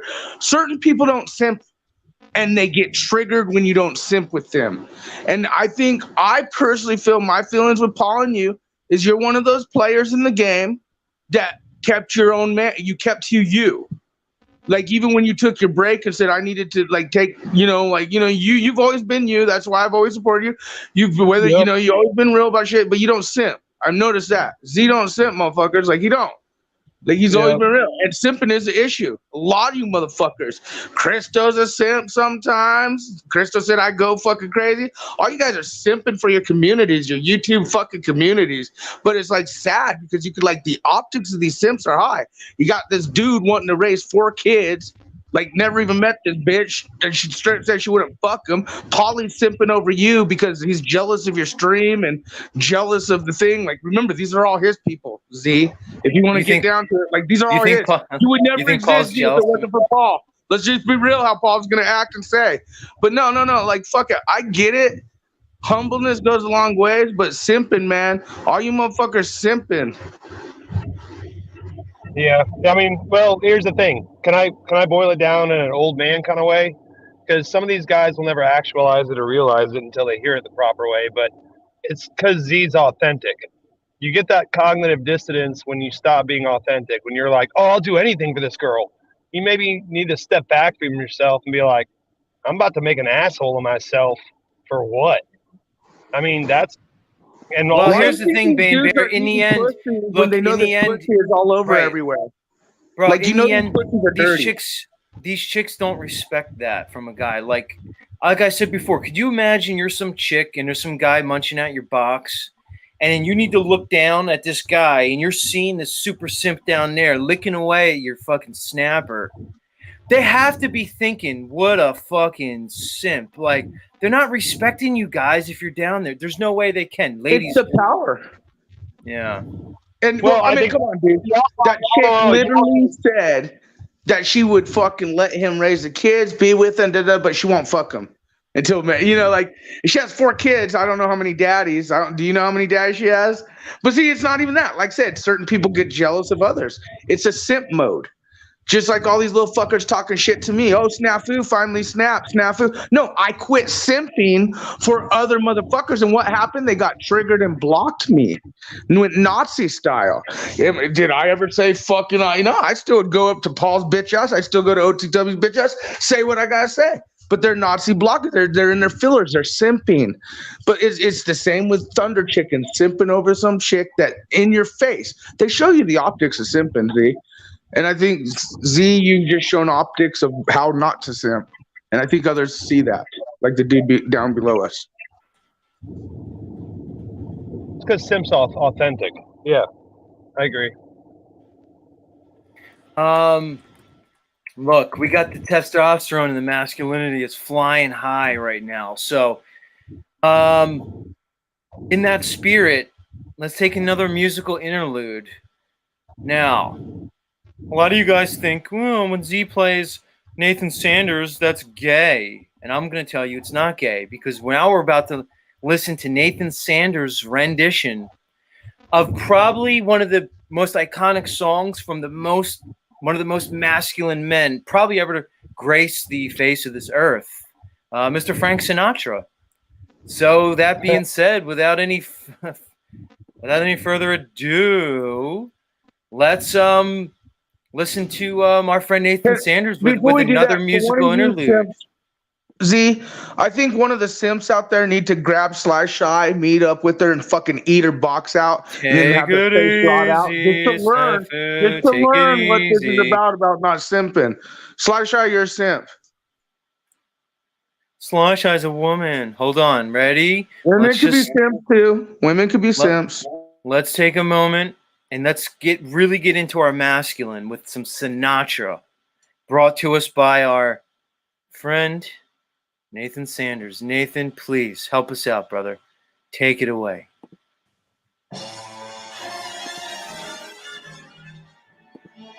Everybody, feel free to join in, everybody.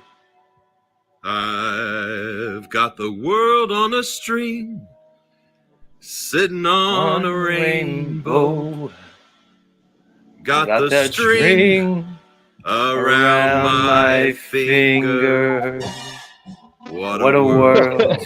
What a life. I'm in love. Come on, everybody. I've got a song that I sing. I can make the rain go anytime I move my finger. Lucky me. Oh, can't you see I'm in love? Life is a beautiful thing. As long as I hold the string, I'd be a silly so-and-so if I should ever let go. I've got the world on a string, I'm sitting on a rainbow. Got the string around my finger. What a world, what a life. I'm in love. Life is a beautiful thing. Yes, it is, everybody. Come on. As long as Music I hero. hold the string, I'd be a silly so and so. if I should ever Let let it go. go.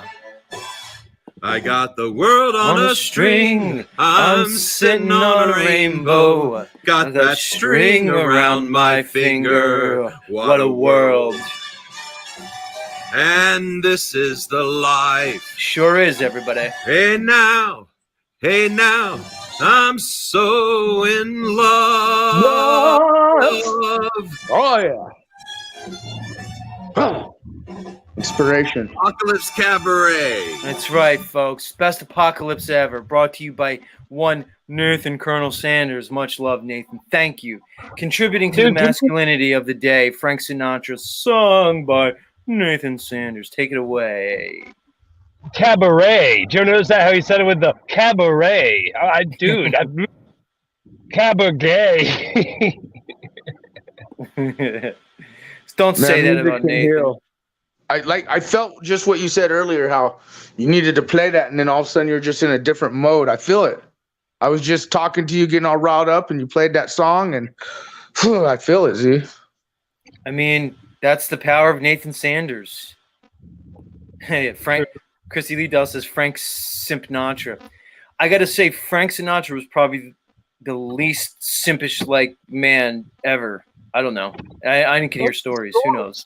He was a legend. He was short and he didn't give a shit about it. Those are the best short people, are the ones that you can make short jokes about, and they're like, yeah, oh well.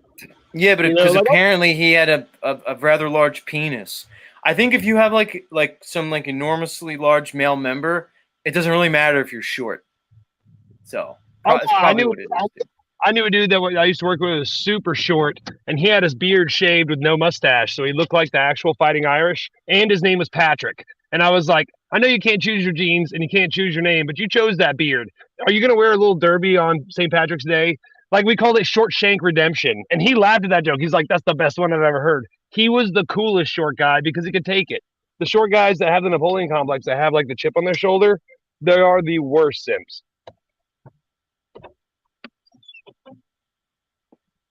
In my opinion.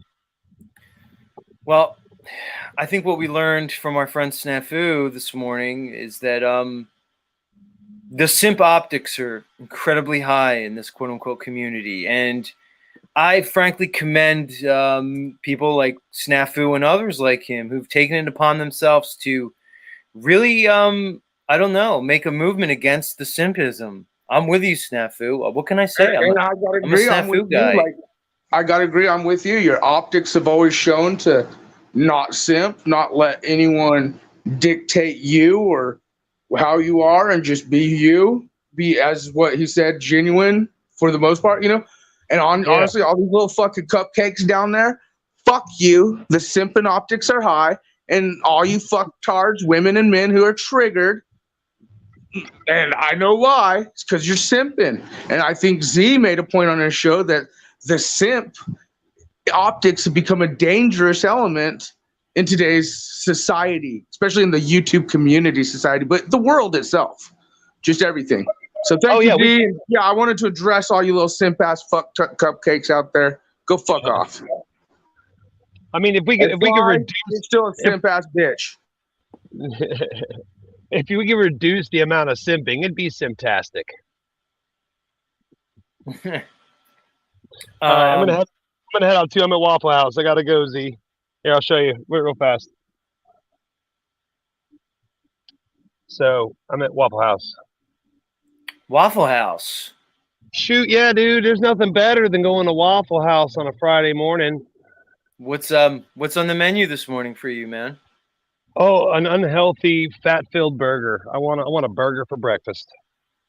You're not joking. Waffle House serves burgers for breakfast, dude? That's a thing, bro? Come on. You get a deluxe with sauteed onions on the bottom of the bun, and they grill the bun on the grill with the burger. It's awesome. Oh, it's amazing. But I'm going to get breakfast. Man. Whatever it takes, dude. Whatever it takes. All right, peace out, homie. Keep crushing it. Right on. That's a Bane Bear, everybody. Much love. I guess Bane Bear didn't get the memo about, refined flours, wheat-based products, gluten. It's all right, Bane Bear. I'm trying to clean my diet up, dude. Like, I ate, like, street tacos yesterday. You know what I mean? From, like, a taco truck near me. And it was good. So, who am I to critique Bane Bear's diet? But, I don't know. Much love, dude. I think I've eaten at a Waffle House, like, once, maybe. You know where I used to go? What are they called? I think they're called country kitchens. What are the places, guys, where when you go, they have like a porch out front with like a million rocking chairs, that like wooden rocking chairs that are chained up? Is that Country Kitchen? And you go in, there's like the little games on the table you can play and shit, and like a fucking gift shop. Come on, No Despair Bear. You're a fucking Kentucky redneck motherfucker. What am I talking? Cracker Barrel. That's why I love you, Christy Lee dolls. We really are a match made in heaven, Christy Lee. The funny thing is about Christy Lee dolls, people have like bought into the Z Christy Lee thing. Like they're rooting for us. But I don't think it could ever happen now, Christy Lee, because after I did the whole Thunder Simp Brielle thing, how am I going to hook up with one of my fucking listeners? But it's really become a thing, Christy Lee. People want to see us together. They really do. I'm not fucking joking. Yeah, Cracker Barrel. Guys, when I go to those places, like, it kind of makes me have to go to the bathroom afterwards. I always got to, like, do number 2 after, like, I go to a Cracker Barrel. Like, it doesn't happen to me if I make my own breakfast. Why am I, like, I can't handle these places. I don't know what they're cooking. Look, what kind of oil are they using? It's probably some kind of either a canola oil or some kind of fucking, almost like a Lou Bass. He uses that fucking swine grease. What's it called? Crisco. They're probably throwing Crisco on there. Lots of butter, but not the good kind. They're probably not changing the oils out. Like when they deep fry stuff, like when you get like you know, chicken fried steak, like I was talking about earlier, if they throw the shit in a fucking deep fryer or whatever they do, they're not changing that oil. You're supposed to change that oil. You're also supposed to cook it really hot. That grease has to be really hot before you throw it in there. If it's not hot enough, it sucks all that grease into whatever you're cooking. It's got to be ultra hot so it doesn't pull the grease in and it kind of crisps it around there. They don't know what they're doing. Do you trust whatever chef, quote unquote chef or cook they have at your local Cracker Barrel? Even a Waffle House, man. I don't know how you're eating a hamburger at a Waffle House, dude. Ground beef at a waffle. I mean, I get it. You're gonna. All right. So if Z goes to a Waffle House, I'm gonna get a waffle with like whipped cream on top. I'm gonna make it awesome with like syrup, not even maple syrup, like the fucking Aunt Jemima stuff, if they even make that anymore. If Z goes to a Waffle House, I'm gonna get a waffle, French toast maybe. I'm not gonna get a hamburger at a Waffle House. See, Bane Bear, I respected you, Bane Bear. I still do respect you, but it's little things like this I start to put together in people's life. I go, oh, all right. Like, I like Bane Bear, but he's the kind of guy who goes to a Waffle House and gets a hamburger for breakfast. I don't really know what to do with that, Bane Bear. To me, if I'm going to a Waffle House at 8 o'clock in the morning, there's only one choice: waffles, maybe pancakes. Like I said, French toast is stretching it. But I would do it up. I'd go all in. I'd go with the whipped cream. You know, probably in the South, it's probably Cool Whip.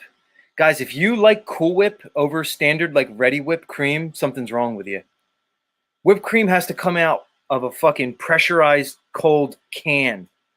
Plus, you can do whippets at the end. You know what I mean? That's the best part of whipped cream. Ready Whip. You get to whip it at the end. But Cool Whip, that fucking Cool Whip that comes in a fucking... I see you, Snafu. Much love. Hold on. That Cool Whip that comes in a plastic container... I want everybody to say, I want my, because I need to know who my audience is. If you're a Cool Whip person, I want you to come clean right now in my chat, because I need to admonish you in front of the entire fucking metaverse. Heidi, you're not a cool, are you a Cool Whip person? I want all my Cool Whip people in my chat. This is your chance to come clean. Salty Siren. I want all my Cool Whip people to come clean. If you're getting your Cool Whip from a fucking plastic container and you're scooping it out, I don't even know what to do with you. Freedom Grower says never go Cool Whip. If you go, cause there's got to be Cool Whip people. What's Up says I like both.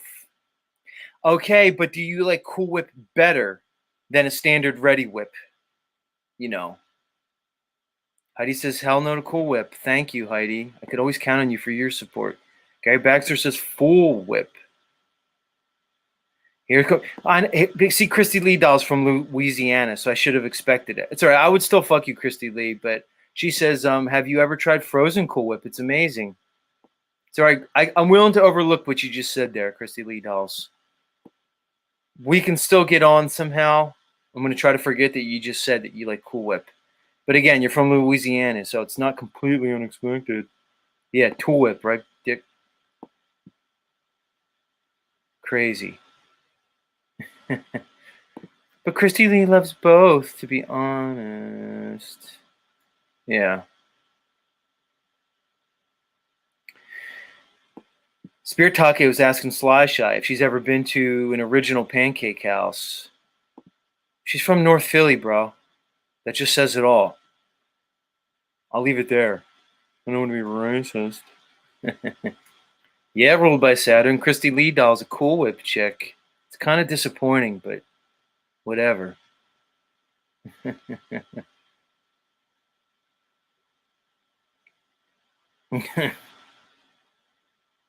Unbelievable. Yeah, Graffiti Tattoo says Chemical Whip.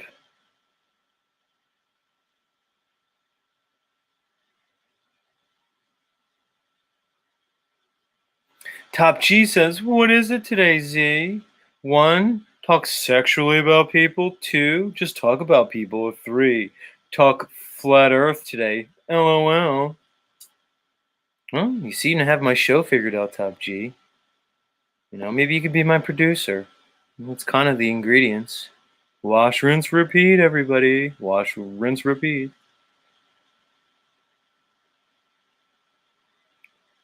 Right. Top G, apparently not a Lou Bass fan. Thinks Lou Bass is cringe and unfunny. Well, we can agree there. Top G, have you noticed? I know you just came in. I talked about it earlier. Lou Bass's new thing is like to impress Paulie and everybody else. He smokes joints like on panel now, like real up close and personal to the camera, like me. Lou Bass is an up close and personal camera guy, like I am, and he'll sit there and he'll smoke a joint.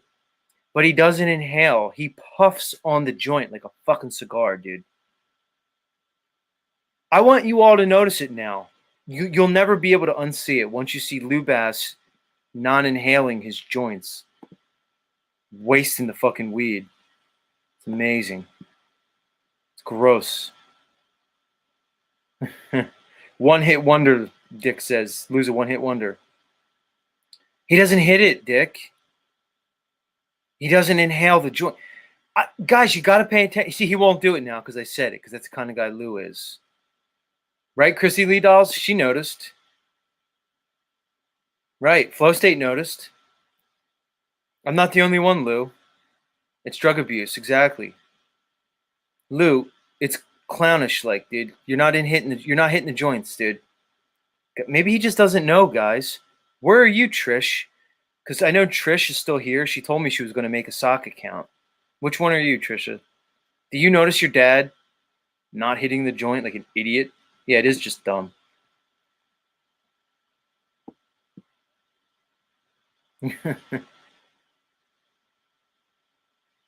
Unbelievable. Come on, Sly Shy. Teach him how to smoke, Sly Shy.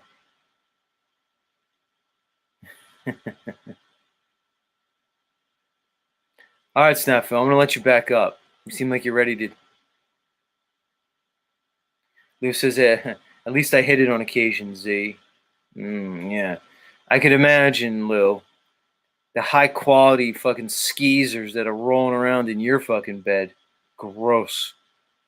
What's up, Snafu? You know, it's like they don't learn nothing, man. I was just watching your chat, and, you know, we saw the Jeffrey Annie thing. We saw the fucking Brielle and fucking thing. I just made the whole comment, and Sly's like, my box has never been eaten before.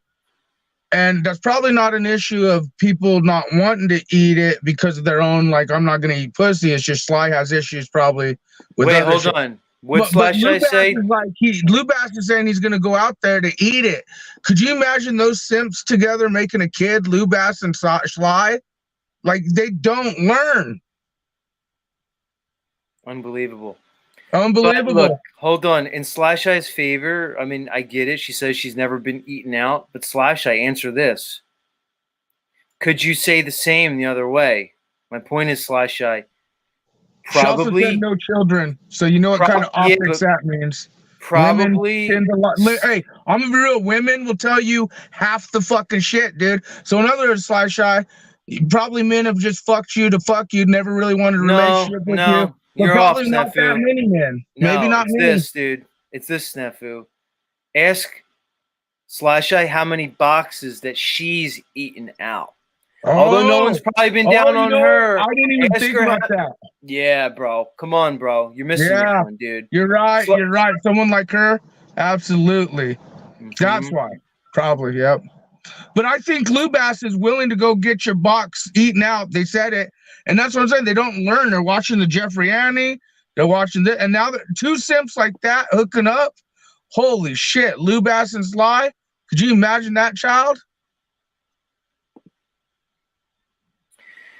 I don't know what's more gross, to think of Brielle and Thunder Simp together or Lou and the Slash Eye. Both of them are equally disgusting, mainly because of the men involved in the situation. I feel it's not even that. It's just the bad decisions. Yeah, I'd imagine Slash Eye has spent, a fair share of time down there between some ladies' legs, if I had to guess. What do I know?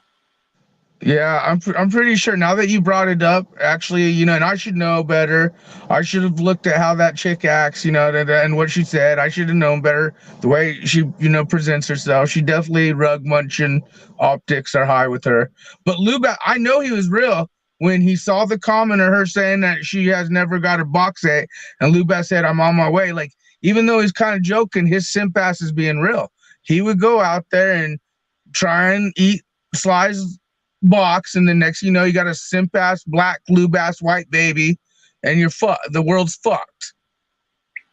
Well, good news is Slash Eye's backstage. Let's see what she has to say about it. Slash Eye, what's the deal? What do you got for us? Welcome back to the show.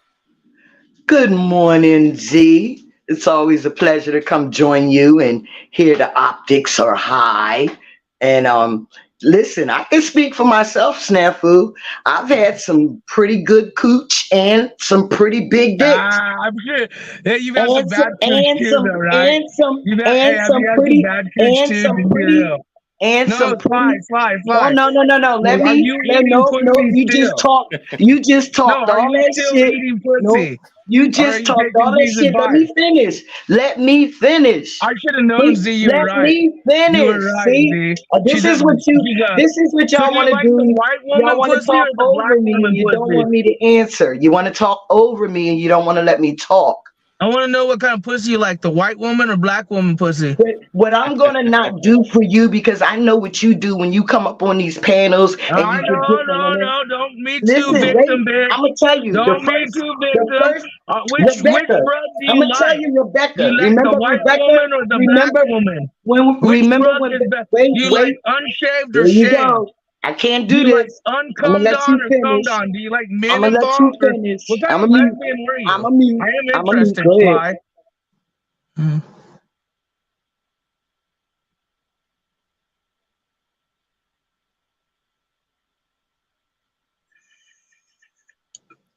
You're still muted, Slash Eye. I'm muted for a fucking reason. I want him to go here and spaz the fuck out and look like the simp that he is. I don't look like nothing, Sly. You're sitting there telling the internet your box hasn't been eaten. I know. Now, I never said that. I never said that. Now, you admit I never said that. You need to learn how to read. You need to learn how to read. Go pull that clip. Pull that statement. Pull that statement. You need to learn how to read. You're sick. Are you like going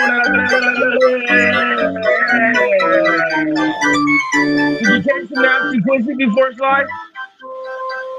Learn how to read before you come at me, boy. Boy, you're talking to me like I'm a slave? Boy? You While you're just licking called me a that pussy, so bitch. you must like You white called woman me a pussy. bitch. Well, You called me must have like the white woman Snafu. pussy, huh? Snafu, you called me a bitch. I just Yeah, called you a act like boy. one, you are one. Crack like Well, a then you a garter. boy. A lot of you Then women you, out there then you a are simping boy. ass hoes. Then you a boy to me. Like straight, I'm not trying to be mean. You don't just have no like simping respect. hoes. You don't have no respect for The whole yourself. optics are high. You don't have no respect for yourself. You a simp. I don't need to And you I be don't care what camping. you say. You don't have no respect for yourself. I don't. You a simp Christy dog, and you get be up here. camping. We know you're looking for men, but all you hoes can't get a real man because you acting like hoes, and real men are like just done with hoes like you guys. That's why men are going to other countries to find women, because westernized hoes like you lick box too much. And you're jealous. No, I we bet want you real Paul women. get more. I You bet want you women Paul with get hair? more coochie You than want you women do. that fucking I bet you don't Paul look get more fucking coochie like than you you do, boy. probably, and act like you. And really, you guys You're start licking each jealous. other's boxes You're all the jealous time. I could get You more hoes coochie have than quit you. going to a You're man. jealous that me you and lick Paul each could get other's more coochie boxes. than you. You're jealous me and Paul No, could that's get why more men go coochie than MGTOW. you. Men You're guarding their jealous own me and wallets, or Paul men could going get their own more way. coochie To than the you. hoes like you. You're Optics are jealous high. that Paul Like can you. get more The box coochie licker than Sly. you. You're jealous that Paul can get more coochie than you. You're jealous that I can get more I coochie get than coochie all the you. time, but You're I jealous don't lick that it. Paul can get more coochie than you. You're jealous. Are you gonna You're live stream jealous. it? How are You're you getting simp. coochie You're when simp. you're always on You're Fallen Flame licking his catting balls? all the time. I All thought you Blueback would do be is perfect. simp, simp, Then simp. you can lick her box. All Her box you hasn't. do is simp, Wait. simp, You said your simp, box hasn't been licked, but simp, you're saying you lick simp, boxes. How does simp, that work? simp, simp. So these women don't even want you to lick your box, but they'll say lick my box. Is that how nasty that you are? Like, why did you say, Lou, my box has never been licked, Lou but then you're offered. telling us that you lick Listen, boxes? Lou offered. That's a weird optic. Listen, Lou Why are offered. you He can letting feed me. why the He women can not feed licking me your real box, food. but you're I licking don't their want to box? eat McDonald's. What the fuck I don't is want up to with eat that, Sly? McDonald's. That's I some don't want weird McDonald's. shit. Lou can feed me. Lou So can Lou, feed me. that your Lou box can hasn't give me been some licked. meat. So Lou then can you make come sure up I here, got I blood. get coochie. Lou I can get make coochie, sure that I got a I'm fucking a burning coochie. bars. Lou got it. But I'm why just aren't they saying. licking your box, Lou can Sly? bring something to Both the of you table. shut the Why fuck is your up. What can you have to why offer? is there not getting like mug runs? Oh, here comes another bandwagon. Oh shit, we got more music. We got more music for the other simp. We got more music for the other simp. See, this is Jimmy, why men we need a different don't tone. choose women Come much. on, give me Women your like best this shot. guy, and they want rings. They want to put rings on the fingers. Why the fuck, like, do we deal with I women like wouldn't this? marry They him. could be licking I each other's wouldn't cooch marry all the him. time. Nope, It's all I don't good. want a third I party. got a Women good don't like the argument, truth. You know Settler. why we How leave? about you're simps both need lousy somebody else examples to of govern your life. typical humans? That's why you get married. You simps need somebody else to govern your shit. That's why you get married. I Why never are got you married. talking? You fucking can't even get someone to lick your cooch, but you're gonna lick their cooch. How do you know that, Snafu? You said How do you it, know my yeah. life? You I said didn't my say that. cooch You hasn't need to been learn how to licked, read. and then Can Lou's somebody like, pull that? I'm on Can my way somebody to come pull that lick your comment? cooch. Please And pull then that you're like, comment. well, Lou, I like Please pull that women. comment. I'm a fucking That's all I'm saying. lesbian Pull a comment. licking You cooch can't licker. read. Lou Bass said I Yo. couldn't read, but you can't Lou read. Bass said he'd lick your Slice cooch. us. Lou Bass said he'd lick Slice your us. cooch. Tommy, it's not your turn. It's not your turn. I ain't finished with No, Snafu yet. can you Wait. just break out so I can All talk? right, Hold well, on, now it's hold on, Tommy's hold turn. on. Tommy, why do we have our melanated folks fighting? So divisive. I mean, because they're what's going remedial. on here? You know? They're remedial and stupid. Oh, that's racist. Don't be racist. No, they don't have to be. They, as individuals, are choosing to be. Come on. See, this is the problem with the brothers and the sisters all around the nation and the peoples of the Zulu nation. Y'all gots to get along. Why No, are we you don't have fighting, to. sister? Sister. As a matter of fact, why do they Why are we act like fighting, they're a sister? community when they don't get along? Why don't they just drop it? Be sovereign individuals like the rest of us. Drop all that race shit and square your life away. Right. So much It's not like we hate. haven't had a black president, black surgeon, black police officer, my brothers. We have already had a black president, a black police chief of police, black surgeon running for president, black Fresh Prince of Bel-Air. No, I wanted to Snafu. I don't know if you kicked him, but Snafu left because he knows why he's coming up. Snafu, just explain it to me, bro. Tommy, would you lick Sly's cooch? Dress Fuck as no. a tranny? Because we know you like trannies. I might OD if he licked my cooch. No, I don't want it. See, all you Sims click up in cult mentality, you might as well just help each other out. Tommy likes trannies. He could dress like a tranny because Sly likes Do you really want to go that way? Because And look, then you guys can fucking simp it Snafu, together. can you cut the music Fuck for it a up even second, more. please? Don't be mad because Lou can feed me. Lou can No, feed me real Flashlight, you food. are Don't be fucking mad. irrelevant right Lou can now, feed and I me wish you meat. could take your If you ghetto want, street Lou talk can and feed kick me fucking meat. rock. Don't be mad. Lou can feed me meat. Don't be mad. Yeah, he needs to Oh feed my you some God. cyanide. You know what? Sly's like turned on by the idea of Lou coming to lick her cooch.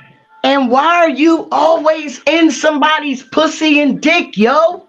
You sound Lou, like get a your ass damn up here. jealous She's simp. totally turned on, You- Lou. You're just You need to come defending. lick sound her like You're a cooch, protecting jealous Lou. simp, Snafu though. from Come lick her business cooch. at You hand, don't Flashlight. Look, you always in somebody's personal pussy, how many babies they got, and this, that, and the Yeah, other. because these You men are act like tempting. you Why wouldn't I jealous, want man. another man? You Why are sound you like gonna a raise jealous 4 kids that bitch. aren't yours? You sound like a And why jealous are you gonna fucking hook female. up with these bitches Cause that lick you Yeah, other sound and you like women's a sound like jealous a black ass female. repeating They're gonna yourself. fucking.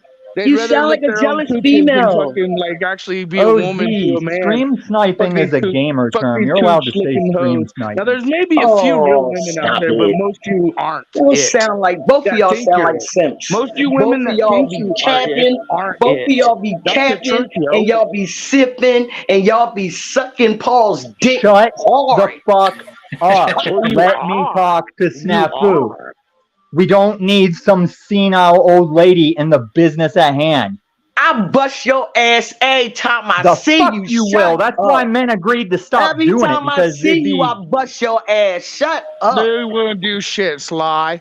You wouldn't I do ain't talking shit. about Quit physically. acting like a I ain't crazy. talking about And if you physically. did, I ain't use gotta equal do. rights, Listen, right? I'm not a Equal man. rights, Guys, I right? don't If you talk. try I'm to not pull Flashlight, that talking. I shit, you need I'm can not a you rights on man. any woman, to I'm right? not a take man, off. so I'm not talking This about doesn't physically. concern you, I'm cunt. talking about every time I open my mouth, your bitch asses get triggered. That's what I'm No, talking you're the about. Every time I'm not. I'm having fun. Everyone They hates you, laughing Tommy. at Shut me. the fuck up, They Chrissy laughing Dog. at You y'all stupid cunt. looking like simps up here. They laughing at y'all looking like simps. Crying I'm laughing about at you Paul. looking like Every day a y'all Toby. loop and cry about Paul. What Paul doing? What Paul ain't doing? What Yeah, and Paul you're should always be doing? sucking him off. So why don't you y'all fuck so off far up Paul's so we can ass, talk ain't about no room something for that's not nobody to Paul? be up his Just ass. ramble. Y'all Just so talk far over up me, Paul's Flashlight. That's how black ain't people no get respect in the room for community. nobody else to be up his Stupid ass, bitch. especially fat ass Snafu. Come Nobody's on, man. listening to you. Would you please get done and leave? Man, I'm I not never have to going talk to you nowhere. again. This is not your Flashlight. show today. This is Get Right with Sly. Take it. Take it. All right, Y'all Slash always Shy. trying to come at somebody. Let me get Here rid of I these. is.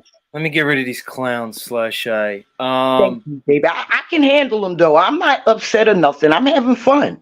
Really, I Yeah. am. Well, you bring up a good point. Now, you seem to be trying to convey a message here this morning that I think was getting lost in the melee. So why don't we focus in on it? You mentioned a bunch of people kind of, crawling up other people's asses, so to speak. Everybody with people's names in their mouth, a bunch of broken bitch hoe behavior all around these streets. Go ahead, school these people, man, from your perspective, Slash I, because much like me, we're from the Philadelphia area. We don't fuck around here, man. We tell people how it is. We're straight up and down, 24/7, 365, and even fucking leap day for every fourth year. We're straight up and down in Philly, right? So you and I kind of get it. But preach to these people. What the fuck is wrong with all these men you see rolling around these communities? Let's hear it. Tell you the truth, and this is my truth, my opinion, and if you don't like it, I don't give a flop, okay? But what I see is they don't know how to handle themselves. They don't know how to be responsible for themselves. They don't know how to think for themselves. They don't know how to be respectful to themselves. They don't know nothing about being honorable. You know what I mean? They don't know nothing about standing on rights and freedoms. All they know is a bunch of chaos and idiot, stupid, simping and capping, right? They mad at me because I don't live like that. When I came to this community, whatever it is, call whatever y'all want to call it. When I came here, I knew what I was doing, right? I had to fit in, get in when I fit in, right? But now I know how to handle being in these YouTube streets. I'm not gonna let nobody just like bully me, right? I done been through all of that. And that's all I see is a bunch of jealous assholes that don't know how to maintain themselves, don't know how to conduct themselves. So they hate on us. They hate on Paul. They hate on anybody that's doing what they need to do for themselves, right? Because they'll turn on your ass soon as you might not let them be the way they want to be. Trust me. You know what I mean? So I don't get all bent out of shape because they got their feelings and they be all up their asses and they be all up Paul's ass. And, I'm just saying, because you see him talk shit about him every day, but they right back in his face on his show, on his broadcast. So if you don't like him, why you all up his ass? Right? Leave him the fuck alone. Slash, I mean, it begs the question. It's almost like Talcott. Like he's playing this, I'm a victim of Paulie. If he could only see my genius. Oh, he's so mean. But he's there every day. It's like, he likes it. They like the abuse. I don't know. Let's bring Snafu back in the mix here. Bring him back. Well, I can't be on someone who's a Nazi blocker censor. And Sly, I just like many have said, I go to these communities because I pogo hunt. I simp hunt. And you, Sly, you're just a triggered cult member mentality, fucking rising up for your daddy. So that's all I see with Sly. And I really am concerned about Lou Bass now because, now that he knows your box is not licked and he knows he could probably get a threesome with you with a probably nasty hoe. You guys will lay down all together on each other. Paul is just somebody I like. See, you don't think. You just want to be ignorant and just spaz out a bunch of bullshit, right? No, actually, I'm calling out a guy who posts sexual fantasies of rape, torture, and all that on children. That's why you don't like me, because I have a little common sense. And Sly, you guys sit on panels talking about like dumb shit. I'm a little more reasonable, and that's why you don't like me. That's why you think I'm up Paul's ass, because I'm a little more reasonable. Why are you simping so hard for your daddy when you lick cooch? Why are you simping so hard for your daddy when you lick cooch? Sly, what's going on here? That's you. Are you turning from the cooch licking to the dick sucking? Is that why you're inviting Lou to come up there? You're a little suspect. Is that why deciding that the women, the cooch is not good for her and maybe she should go dick? You keep talking about maybe Paul you should do like what is natural. You keep talking about Paul like you obsessed. I don't give a fuck. Paul's a you fucking talk bitch. About Paul like it's an obsession, man. I'm not fucking simping over Paul like you guys. I'm just saying. Oh, so and when he gets triggered in his feelings, he acts just like all of us, like you, like me. All right, when Paul gets into that, I got you. So if I said, guys, what am I supposed to do? How could I just let two wonderfully melanated individuals, God's true children, the true people of Israel? You are the true Israelites, Slash I. And Snafu, you are amongst the lost tribe. All right? Trust me. Hashtag trust me. How am I going to let you rip each other apart right here? I have some kind of like obligation, I think, to intervene. Another situation, see on my show, another situation of the white man ripping apart the black community. You guys saw what happened in the 60s, so-called civil rights movement. A white man coming in, ripping the community apart. Look at the crack epidemic. It swept through U.S. cities in the 80s.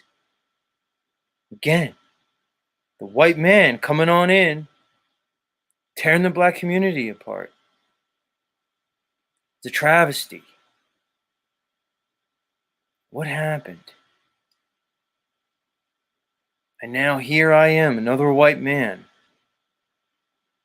engendering hate and division amongst the black community. How am I going to stop it? How am I going to stop it? Unbelievable. What do I do, guys? Help me out, chat. Do I just continue to let this display of division and hatred continue here in my airways? It's really a shame. It's upsetting in some ways. How am I going to let this happen? I mean, come on, Grounded Extracts, James. You're basically a black man, James. You're married to a beautifully melanated woman. No offense. But I find your wife attractive. But don't worry, James. You seem like you're kind of masculine. You look like you're taller than me. You look like you're more street than me. I don't think I'm any kind of competition for you. Plus I have my eye on other women of the community. More the Jewish women. I mean, I've made my love for Rose 777 known. So, I'm really more into the Jewish girls. I mean, I like the melanated sisters too, but I'm on a Jewish girl kick. And right now it's Rose 777. I don't know if you know that, James, but I know you may have had your issues, Mr. Grounded Extracts, with some of the community. Stop laughing, Mimi. It's not funny all the time. Mimi, I wouldn't be surprised if you had a little tribal blood running through your veins, so to speak. I don't know. Touch of it. Anyway. So although I do love the melanated sisters, my eye's more on the, the Semitic ones, which is weird because you guys all say you're Semites. Well, my Jewish friends, my small hatties, you tell me you're Semites, but when I went and I looked up, like, what are the Semitic peoples? They seem to be melanated. But when I look at, all you modern Semites, you kind of seem like more white than me. It's weird. Because I thought you guys all came from, like, the Middle East. When I look at all these other people from, the land of Israel, your homeland, apparently where you guys are all from, when I look at all the other peoples from around there, they kind of seem like they're dark-skinned, but it's weird. There's this little isolated country with a bunch of, like, white people stuck in the middle of all these dark people. But you say it's your homeland. You just had to take it back. But you guys all kind of look Eastern European. I don't know. You guys almost kind of look like Ukrainian and stuff. I don't know. Ashkenazi? Maybe even Khazarian? I don't know. But you don't look Semitic, which is strange. Look, I'm just asking questions here, guys. What do I know? Why do all these white people that return to their homeland, why are they so white when everybody else seems to be dark? I don't know. I mean, I'm not going to just claim that you guys just said you're Jews and basically took a bunch of land from people who basically couldn't defend themselves after World War II to, I don't know, in some way institute your version of Revelation. I'm not saying you guys are playing out the Bible as a script. I mean, you call it scripture, but, I'm not saying you guys are all doing that to create the new Israel in the so-called homeland. I'm not like saying all that stuff. I'm not saying that you call yourself Jews, but you seem to practice all these Talmudic Babylonian practices and fucking Kabbalah. I'm not saying that, you're really not Jews and you're really not Israelites and Hebrews and you just keep saying you are over and over again.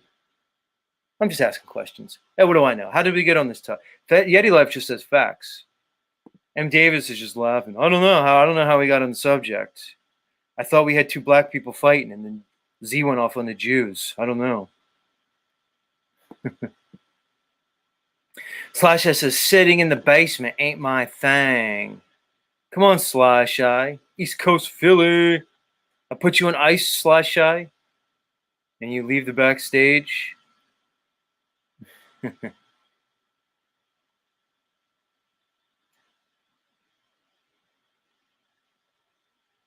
don't know.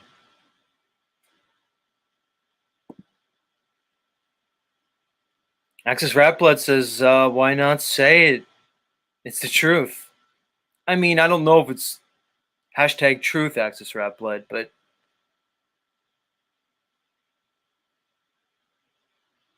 it's just kind of weird.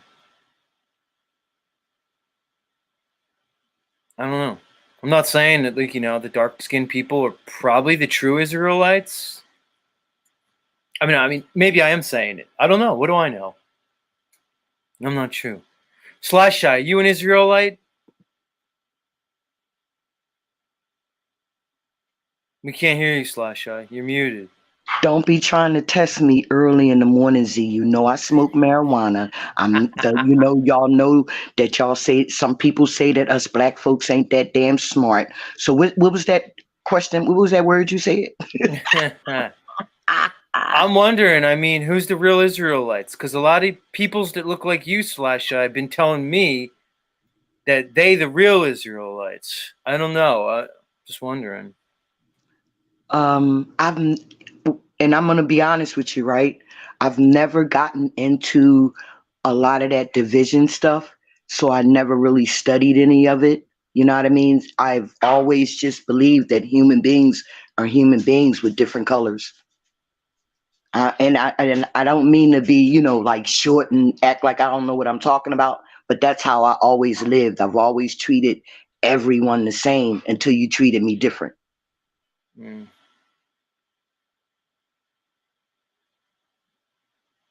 So I don't know if that was profound enough for a black person. I'm going to thank you, Slash Shy, because you and I, well, I'll just put it this way. You taught me how to eat those bean pies that those black Muslims give out at the fucking traffic lights. No, they don't give them out. Don't tell that lie. No, they sell them. Yeah, they sell them, right? Yeah, that's what I meant to say. And I haven't tried it yet, but when you told me, like, put them in the oven, toast them up a little bit, get them nice and warm, scramble up some eggs, maybe with a little cheese, cheddar or whatever. That actually sounds like a great meal to me. I actually might head to Philly and head around your way, Slash Shy, and pick up one of them fucking bean pies from the Black Israelites.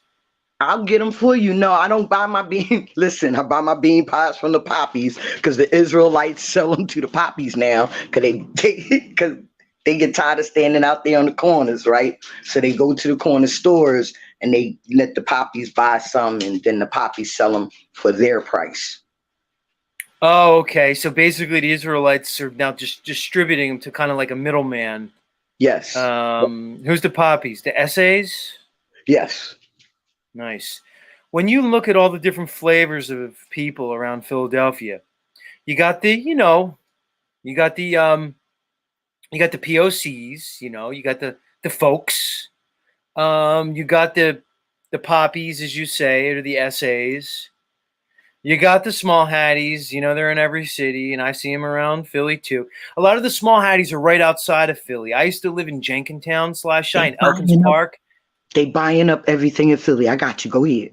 Yeah, and they're gentrifying everything. You're right. It's all these, what it is, all the small hatties, all they're like 20-year-old Zoomers and millennials that like they got all their small hattie daddy money. They're buying up all these trap houses like in Kensington, all North Philly, and they're just knocking them down and they're building these duplex and triplex, man. They're gentrifying the whole thing. Where are all the folks going? Where's all the colored folks going? You know, all the POCs, I should say. Where are they moving to? They're like moving towards the county because the county now, like, you know, everybody's scared of the county. Can't sell no drugs, you know, you can't be out after dark, all that kind of shit, right? So they pushing the folks out to the counties more so, you know, they can generate more money for a different part of the city. I see them. They're building all these big like apartment and condominium complexes, 6-7 stories high, out in the fucking suburbs. You know, it's like, oh, we got a Walmart, we got a Home Depot and a Lowe's and a bunch of other shit. And then they put up these fucking apartment complexes and townhouses. And you're right. They're pushing everybody out. They're gentrifying the fucking place. I mean, are the small hatties running Philly? Or is it more of that old blue blood money? The old, you know, is it still that Protestant fucking, you know, because Philadelphia was the original capital. Everybody forgets it, Sly. Philadelphia was the first capital. They just made Washington as some weird occultic. Washington, D.C. might have been there. They might have dug up Washington. Oh, he's a conspiracy theorist. Why is it all built around Roman architecture and this fucking Phoenicians? Is it possible, Sly, that D.C. was basically one of the main hubs of the Atlantis? Is it possible that North America was the old Atlantis and they fucking gave us a stupid story about this place? So where does DC fit in? But they tell us that Philadelphia was the first capital of this country, but everybody forgets it. You know, now it's all about DC and Philly's just an afterthought. Because DC has all the what do you call them? The government people, whatever, everything that revolves around the rest of the United States happens in DC. So DC is well protected. You can't touch nothing in DC, basically. You see, you can't even touch Talcott. Oh, I'm sorry. Did I say that? Well, Talcott's in Washington State. He's actually in the other Washington. Oh, he's close. Yeah. Yeah. So are you saying that they basically created DC as an independent entity that is beyond any type of, let's say, governance? They basically created it as its own, you know, it's called the District of Columbia. They say it's basically its own city-state, much like the Vatican, much like the City of London, which is in London. They appear to be above reproach. They appear to be able to do whatever they want. Go ahead, your thoughts. Exactly, and that's how I feel. That's why recently, and this is why I appreciate you guys, right? Because I never really was strong into not voting and all that kind of stuff, right? I thought that was my civic duty, you know, because that's what I was taught, to obey and comply, right? But now that when I, you know, really pay attention to what I'm doing, I'm not doing nothing but hurting my people by voting. That's all I'm doing. I'm hurting my people by voting. So if I don't contribute to DC's madness, then I'm okay with myself, right? And I know I'm not causing loss, injury, and harm to my people. Well, you know, it's funny, Slasha. They tell us that, like, you know, well, if you don't vote, it's basically like casting a vote for like the people you don't want, you know? So they try to trick us into it. They're like, oh, well, you know, say like you like Trump better than Biden. Well, if you don't go out and vote for Trump, you're basically just like voting for Biden, you know, because you're not lending your voice. But to me, it's just a trick. To me, the real game is to get you to buy into their system, because once you go in and you vote, you're energetically consenting to their control matrix. You're basically tacitly consenting it, right? Yes, you're consenting to their dictatorship. Because why would I vote for somebody to tell me how to live my life? Right? Because that's what I'm doing. I'm voting for you to be able to govern my life. I can govern my own life. I don't need nobody help. Right? Just saying. Sly Shy. Who do you think's our next president? Not like it matters. Do you think they're going to bring back Trump? Like, are they going to really roll that shit out again? Your All right. thoughts? So what's going to happen is they're going to have all these odd woke people, weird woke people. I wanted to show you the houses, but they're going to have all these weird woke people.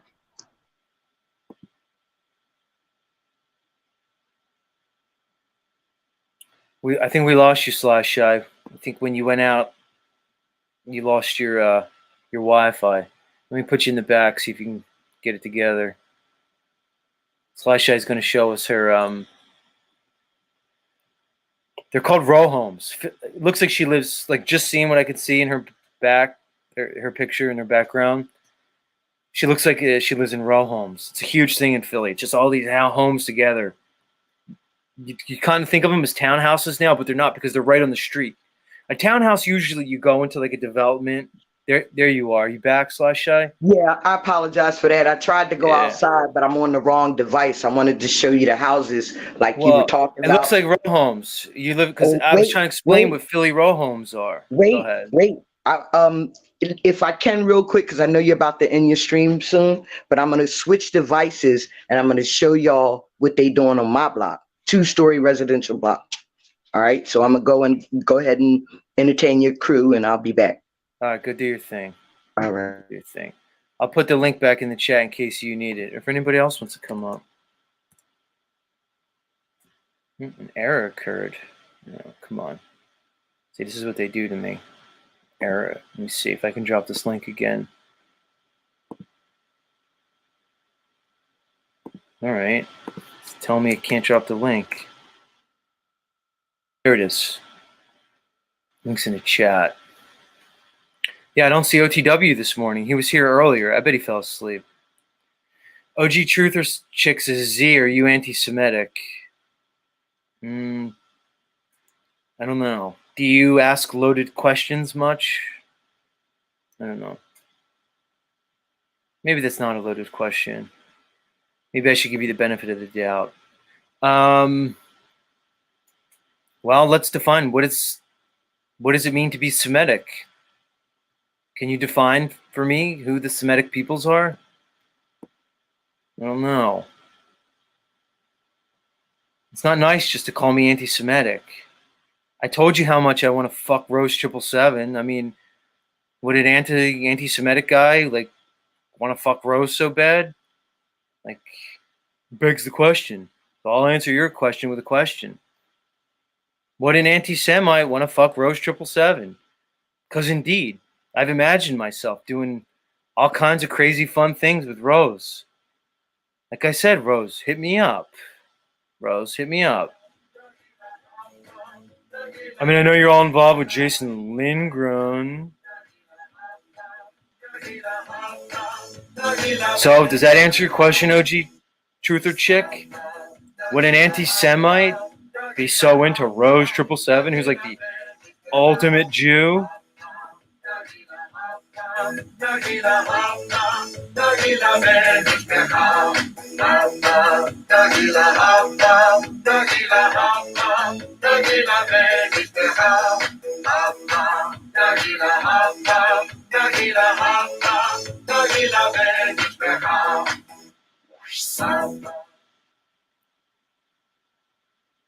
Rose, hit me up, Rose.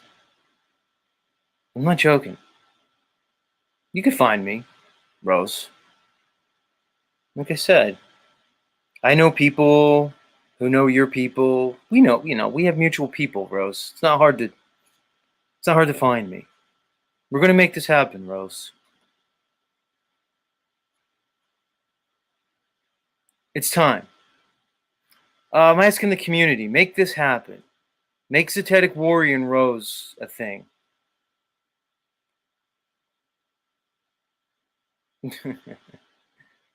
Please.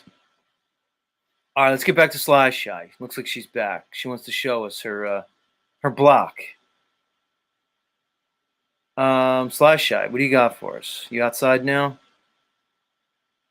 You're muted. Sly Shy, you're muted. So you see residential, right? 2-story, right? In the middle of the block, we got an 8-unit apartment building. Most of these people in the block own their homes, but we got an 8-unit apartment building in the middle of the block. Parking. Right. Wait, got more. So we go down here to where the small hats done bought up half the end of the block. So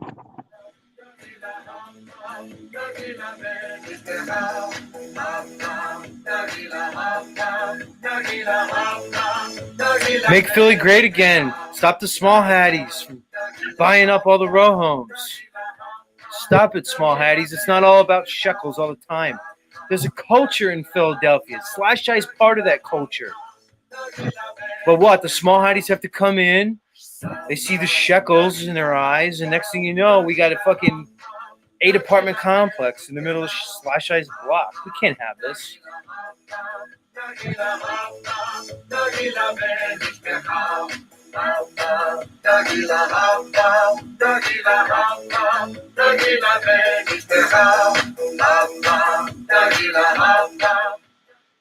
So where are they parking all these people? They're not all parking on the street, are they, Sly Shy? It's hard enough to park in Philly.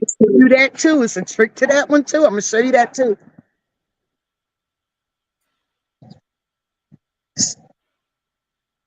You see that?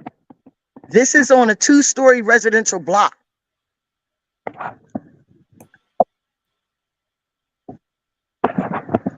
Yo, nuns used to live in here.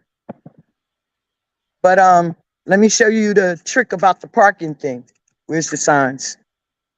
I'm gonna show you. So the parking authority, they're around here late Saturdays, late Sundays. I called them a couple of times and I'm like, yo, why y'all in the hood so late? Like, what's going on? So I said, wait a minute, let me pay attention to the signs. Check this out in a residential neighborhood. Can you see it? What's that? No parking? 2-hour parking from 8 a.m. to 12 a.m. Right. Monday through Sunday. Right. So if you live in this community, because they did it because of that. Right. Well, you know what it is, Sly Shy? Here it is. They don't want people with their own means of transportation, right? They don't want you with your car, with your garage. They don't want you to be able to park out in front of your row home.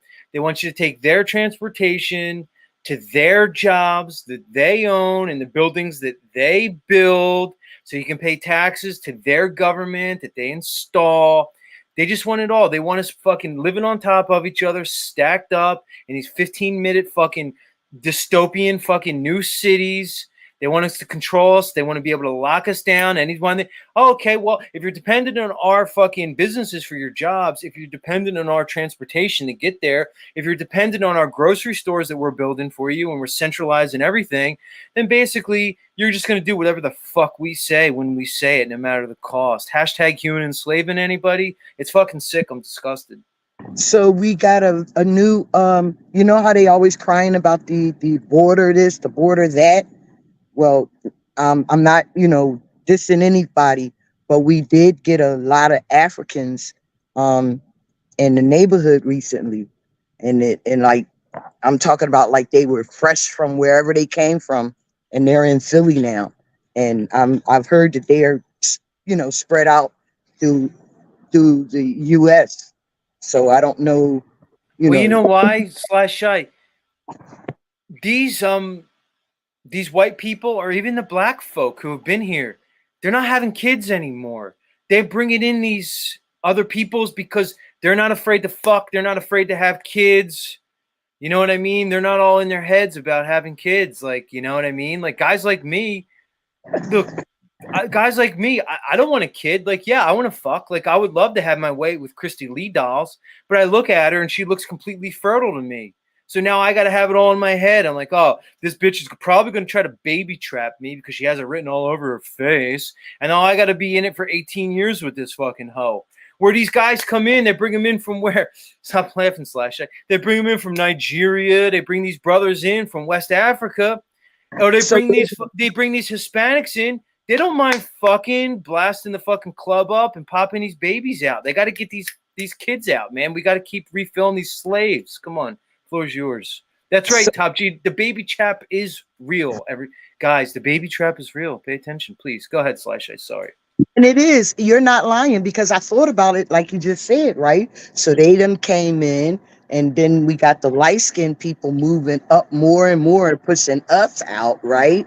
So I'm like, yeah, maybe they are trying to start a new generation of folks so they can indoctrinate, some new shit.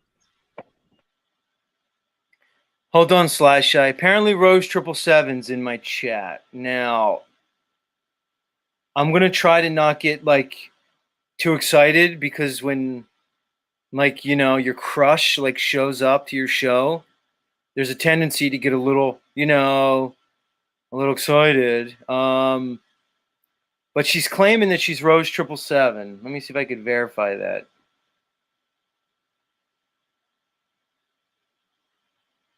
I don't know if it's you, Rose. Maybe it is you. I don't know. It is Crow 777 Radio. She has 691 subscribers. And she apparently says that she's going to come back and talk. Let's see what she says. She says, you're totally right about the Jews. I'll come back and discuss tomorrow. You want? Well, Rose 777, you're always invited to my show, Rose. But, we have a little issue that we have to work out between us, because we know that we have one Jason Lindgren to kind of deal with, Rose, and I like Jason. I mean, I love Crow, and I love Jason, but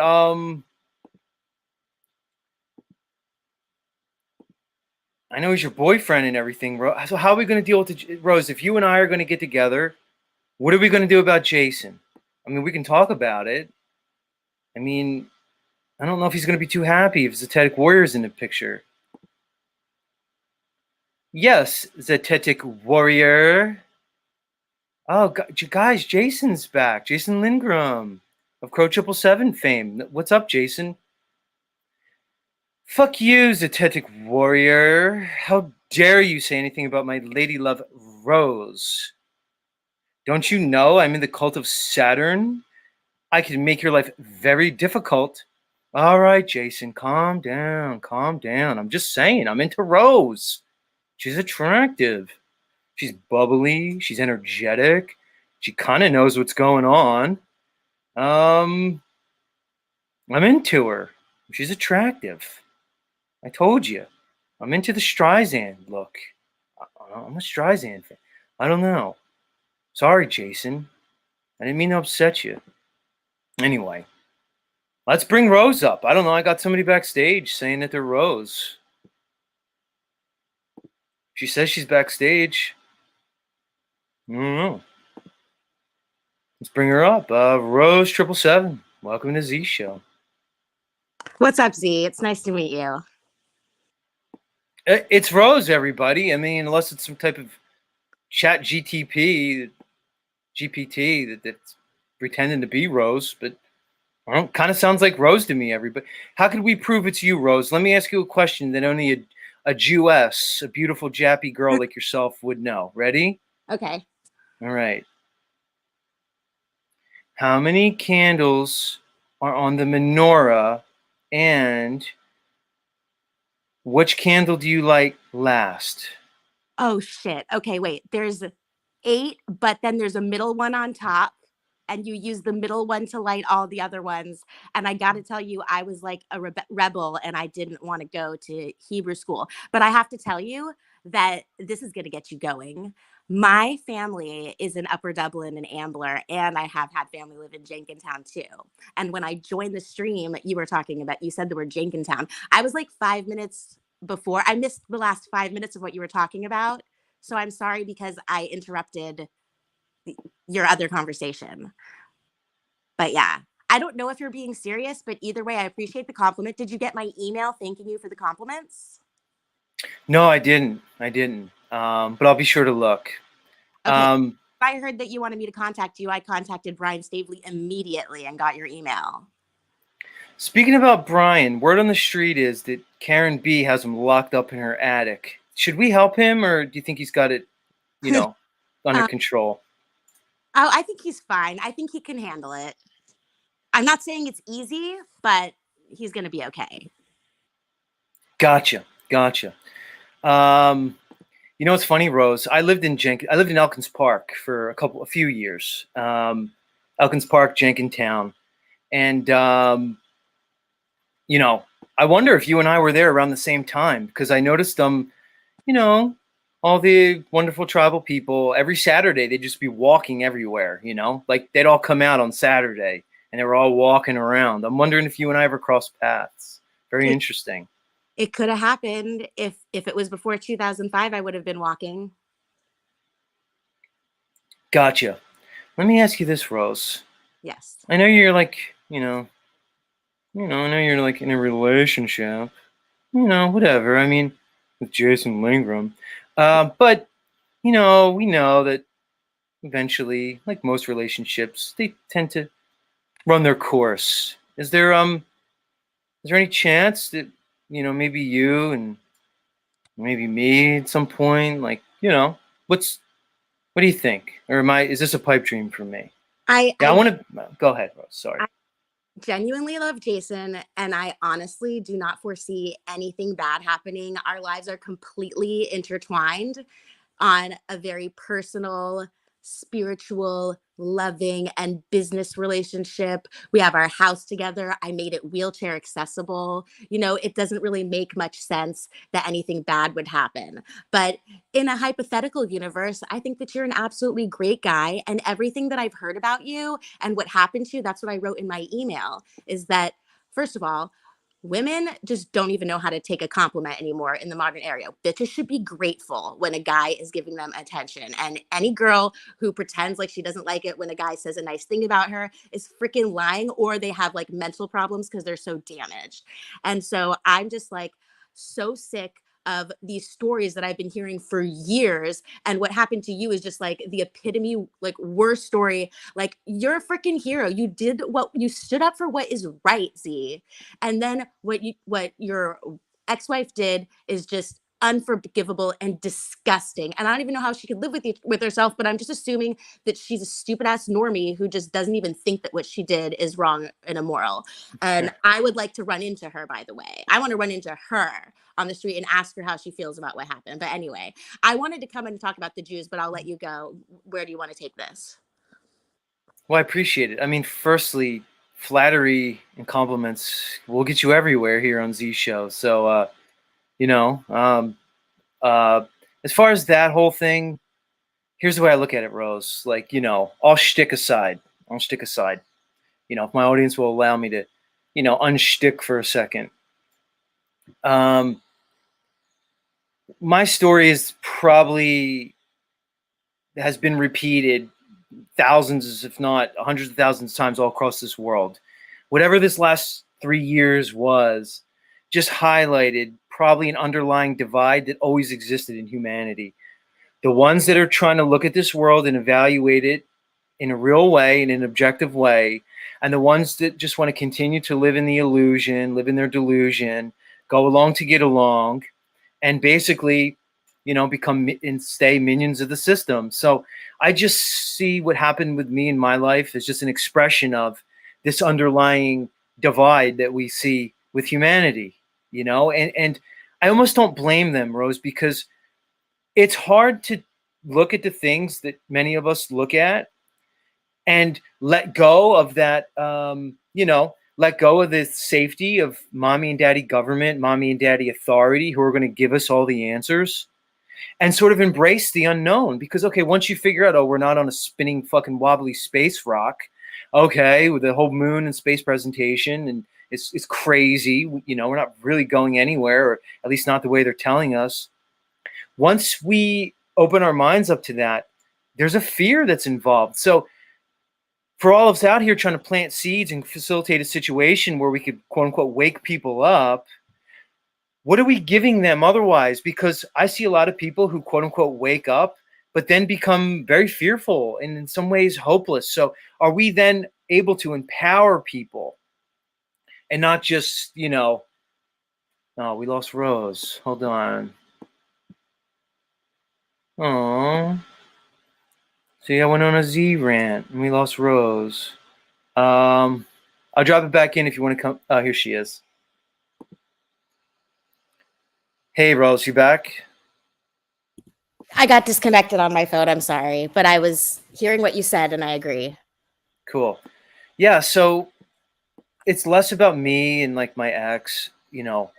It's not like she's a horror. It's just kind of, you know, when you embrace certain things, I think it's about energy, Rose. So when one person starts to embody a certain type of energy, it's almost magnetic in a sense. It's about harmony and dissonance. So if two energies become in disharmony, they're going to naturally repel, right?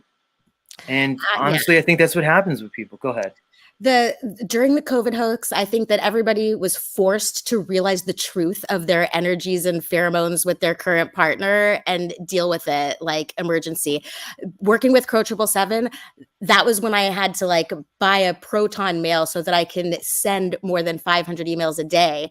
And a lot of those emails were very, very heartbreaking stories. In fact, let me just tell you one story to just like the worst story I ever read from an email was that a woman was anti-vax, the husband was vax, and he was like calling her a murderer, like the really cliche thing, like you murderer for not getting the vaccine. And then he took his gun out and put it against their dog's head and said, you don't even care if I kill our dog right now.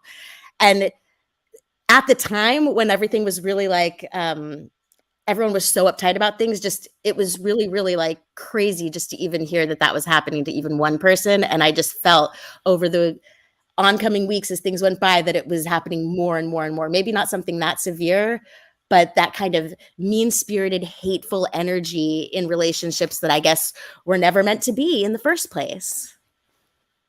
Oh, wait. There was something that you said in this clip that someone sent me, and you were like, all Jewish girls love blowjobs and anal. And dude, I don't agree with anal sex. It doesn't make sense to me. I don't know why anyone would ever do it. And I just want to say I'd have never done it. And I understand that people are probably like, oh my gosh, I can't believe she's never done it or she doesn't like it. But I guess I'm like autistic or something. And I know that like, there's so many people that love it and people talk about it all the time. And when the girls talk about liking it, they have like no shame. So it really must not be bad for them, but it's just not for me. So I'm totally extremely 100% Jewish, but I'm not into the anal sex. And I don't agree with it. And I just feel like this is just my personal opinion. It's gay. Like if a guy puts his dick in a girl's butthole, I still feel like it's a little bit gay, but I could be wrong. This is just my opinion. I'm a girl, so I don't know what it's like to have a dick, but I just wanted to put that out there too. Nice. But notice, everybody, she didn't say anything against blowjobs, just saying. Yeah, you know what's funny? Oh God, am I going to go here with you, Rose? I guess I'm on as well. I've made my feeling very, very known here on my show that I'm against, you know, cunnilingus. I don't think anybody should be going down on anybody. I don't think mouths and that whole area should interact in any way for many, many reasons. Would you care to weigh in on the topic? I don't know. I'd like to hear it. Sorry. I feel like it's a little bit awkward. And it's not my favorite thing in the world. But maybe it's because I'm insecure about my body or something and have physical hangups. Who knows? But I don't think it's wrong. But that's another thing I have to tell you is I was Stella Donna in the chat. I made up a fake account because I wanted to see like how it was going to be. And so I'm the one that loves Horace and Pete. And I was like, oh my gosh, you love Horace and Pete too. And that clip I thought that was so freaking funny. The guy from MASH, you know what clip I'm talking about, where he's like, I seriously feel like you're copying that clip. No offense. Like, or maybe you just heard it and then you couldn't help but just agree with it. But which clip? So you have to understand, I haven't seen. So Horace and Pete, everybody, is Louis C.K., who was like a disgraced comedian. I think Louis funny. He's not like my top comedians because, like, in all honesty, Rose, my top comedians are all Jewish. You almost have to be Jewish to be a top comedian. How could you not be talking about Patrice O'Neal? He's the best. He's hilarious. Now I know why you get my potty humor, because you like Patrice. See, Rose gets it, everybody. Everybody needs to loosen up. You understand what it is to chop it up with people? It's a big metaverse, everybody. But anyway, Horace and Pete was a Louis C.K. did like a it was almost like an independent thing. It was like, because there was no audience, there was no like music and laughter. It was kind of like theater, but he filmed it. And he did a limited series called Horace and Pete. And Rose is referencing that series. I don't remember the Alan Alda's his name, the MASH guy. He was a character. I don't remember him talking about eating pussy, but I'd imagine it's probably funny. You're going to love it. I don't know if you would get copyright strike for playing it. Damn it. But it's so funny. And he's basically saying everything that you said about it, but like way more funny and eloquently and vulgar. And it's amazing. Like he's talking to Steve Buscemi and he's like, how could you do that? What's wrong with you? And it's amazing. I can't believe that you know Horace and Pete, but you don't know that clip. Like that's probably before it was probably censored from YouTube. I'm guessing it's not on YouTube, but that was like the most popular clip on YouTube from Horace and Pete. Yeah, no doubt. Rose, let me ask you. I'm going to make a little bit of a left turn here, but I want to ask you about the quote unquote flat Earth community in general. Now, I've been making a lot of like, I've been pretty much commenting on the community because as I've kind of been here more and more on these YouTube streets, I'm finding that there's some dogmas that have developed amongst the quote unquote community. I'm not even sure it's a community anymore. Have you noticed this where we're almost, in a sense, developing our own dogma, our own doctrines in the community? And if you notice this, what would you say to the people, and maybe give us some ideas of how we could break this compulsion towards dogma? Because now all of a sudden, Rose, it's firmament, it's extra land, it's the Gleason's map, right? I don't know. What are your thoughts? Or am I wrong here? Help me out. I just feel like everything's become such a cesspool of opposition and conflict. And back in maybe like 2016 and 17, when I started working with Crow, and by the way, Louis C.K. figured out what Crow figured out way before Crow by doing the independent website and getting off of the platforms. I mean, he was a pioneer of that. But anyway, in the beginning, when I didn't know who the hell Crow even was when I met him and didn't like think of him as like a famous person or even understand what I was looking at when I pretended I was paying attention to the video that someone sent me of the lunar wave, like I just didn't really know what I was getting into, but the people in the website, in the forum, and the listeners and the people that would contact us, I just felt like they were so smart and just demonstrating that higher-minded mentality. And I felt like I really needed to step up to the plate and maybe not talk about my love for Horace and Pete and Patrice O'Neal and how I'm a men's rights activist and bitches make me sick, and just be more higher-minded working with Crow and Jason. And I would never want anyone to, hear me talk about anal sex on a live stream.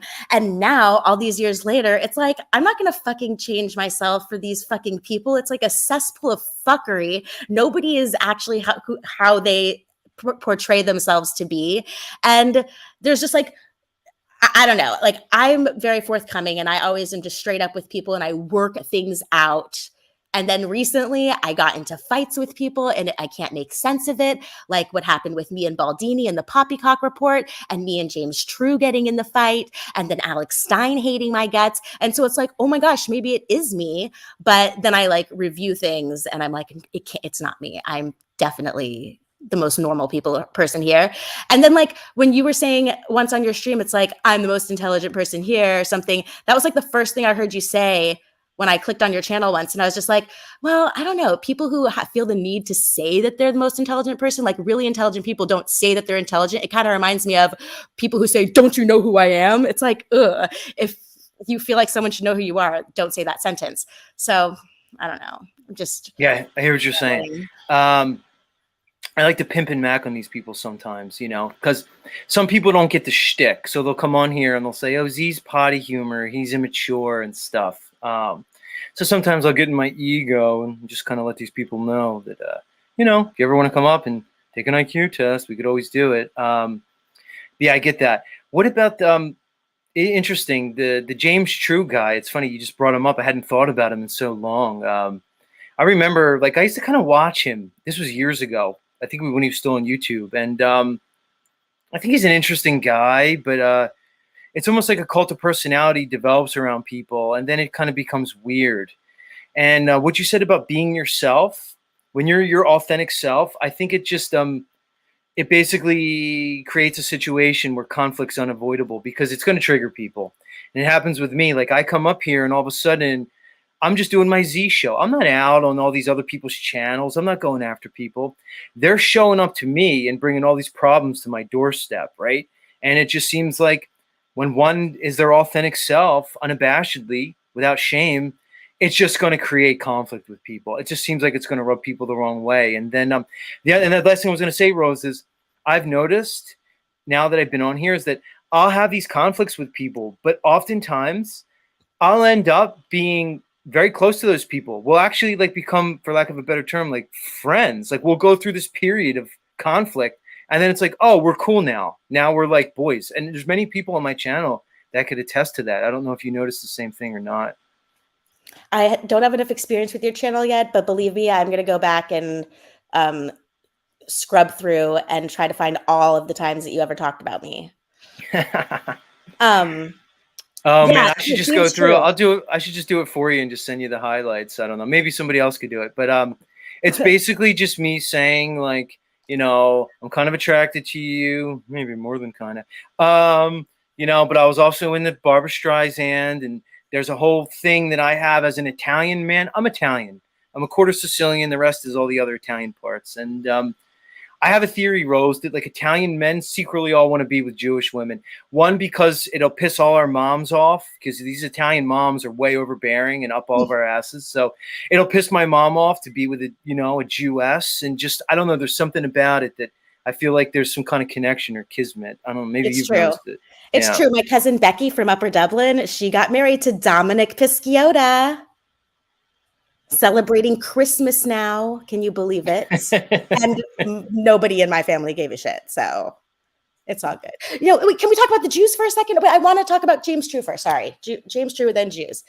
James True, if you're out there, I am so sorry. This is the one situation where I would like to apologize and beg for his forgiveness. And I did try, but I think he blocked me because on the iPhone, when you send a text message and it goes from blue to green really fast, I think it's because like they blocked you, so the iMessage isn't working. So anyway, I told James before his event, James, even though everything went to shit, or I'm paraphrasing, I really hope that you have a successful event. And he didn't write back and the blue to green thing happened. But I was so mad at him because I just couldn't believe, and hindsight 2020, maybe I was a little bit, I don't know, like I maybe I made a mistake somehow, but I genuinely, we were planning an event together and it was supposed to be a Crow event. And he was just like helping us to organize it. But now looking back, it's like, he's the type of guy that he probably never actually did think that he was helping us organize the event. And maybe he thought it was his event the whole time and Crow was just headlining.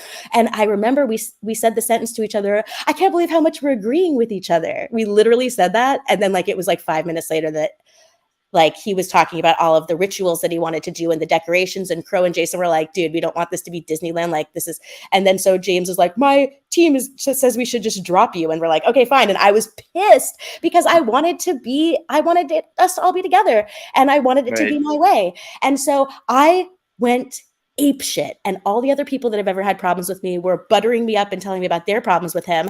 And so I'm like, oh my gosh. And then I'm looking into the DMSN4 and I'm like, he's got schizotypal 1 because of the way he dresses and the way he talks and the way and I'm like texting him and saying all these mean things to him, like, you're crazy and I'm crazy, but your craziness is so crazy that you're making my crazy more crazy. I want to say something, Rose, and I'm just going to be, you know, I enjoy Crow and Jason. Like, like if I'm to be very frank, Crow and Jason were very integral in my whole, let's call it, for lack of a better term, awakening process. But when I think of James True, honestly, Rose, and I don't know what your relationship with him now, I'm just speaking for myself. He seems like a shuckster. He seems kind of low intelligence and low consciousness. And I could understand how certain people would resonate with him on a certain level. When he speaks, it doesn't really resonate with me. And to even have James True and Crow in the same event, or for him to think that he's maybe on the same level as them or even superior, is, if you allow me to use the term, Rose, poppycock. You see how I just did that, guys? And the reality is, yeah, there may have been a miscommunication between you and him, or you may have been misinterpreting whatever he was saying, but very likely he kind of is kind of like an insane person, Rose. You probably were just dealing with an insane person. You might have been on the right track when you flipped open the DSM-4 to try to figure out what type of insanity it was. This is just Z talking. Go ahead, Rose. Floor is yours.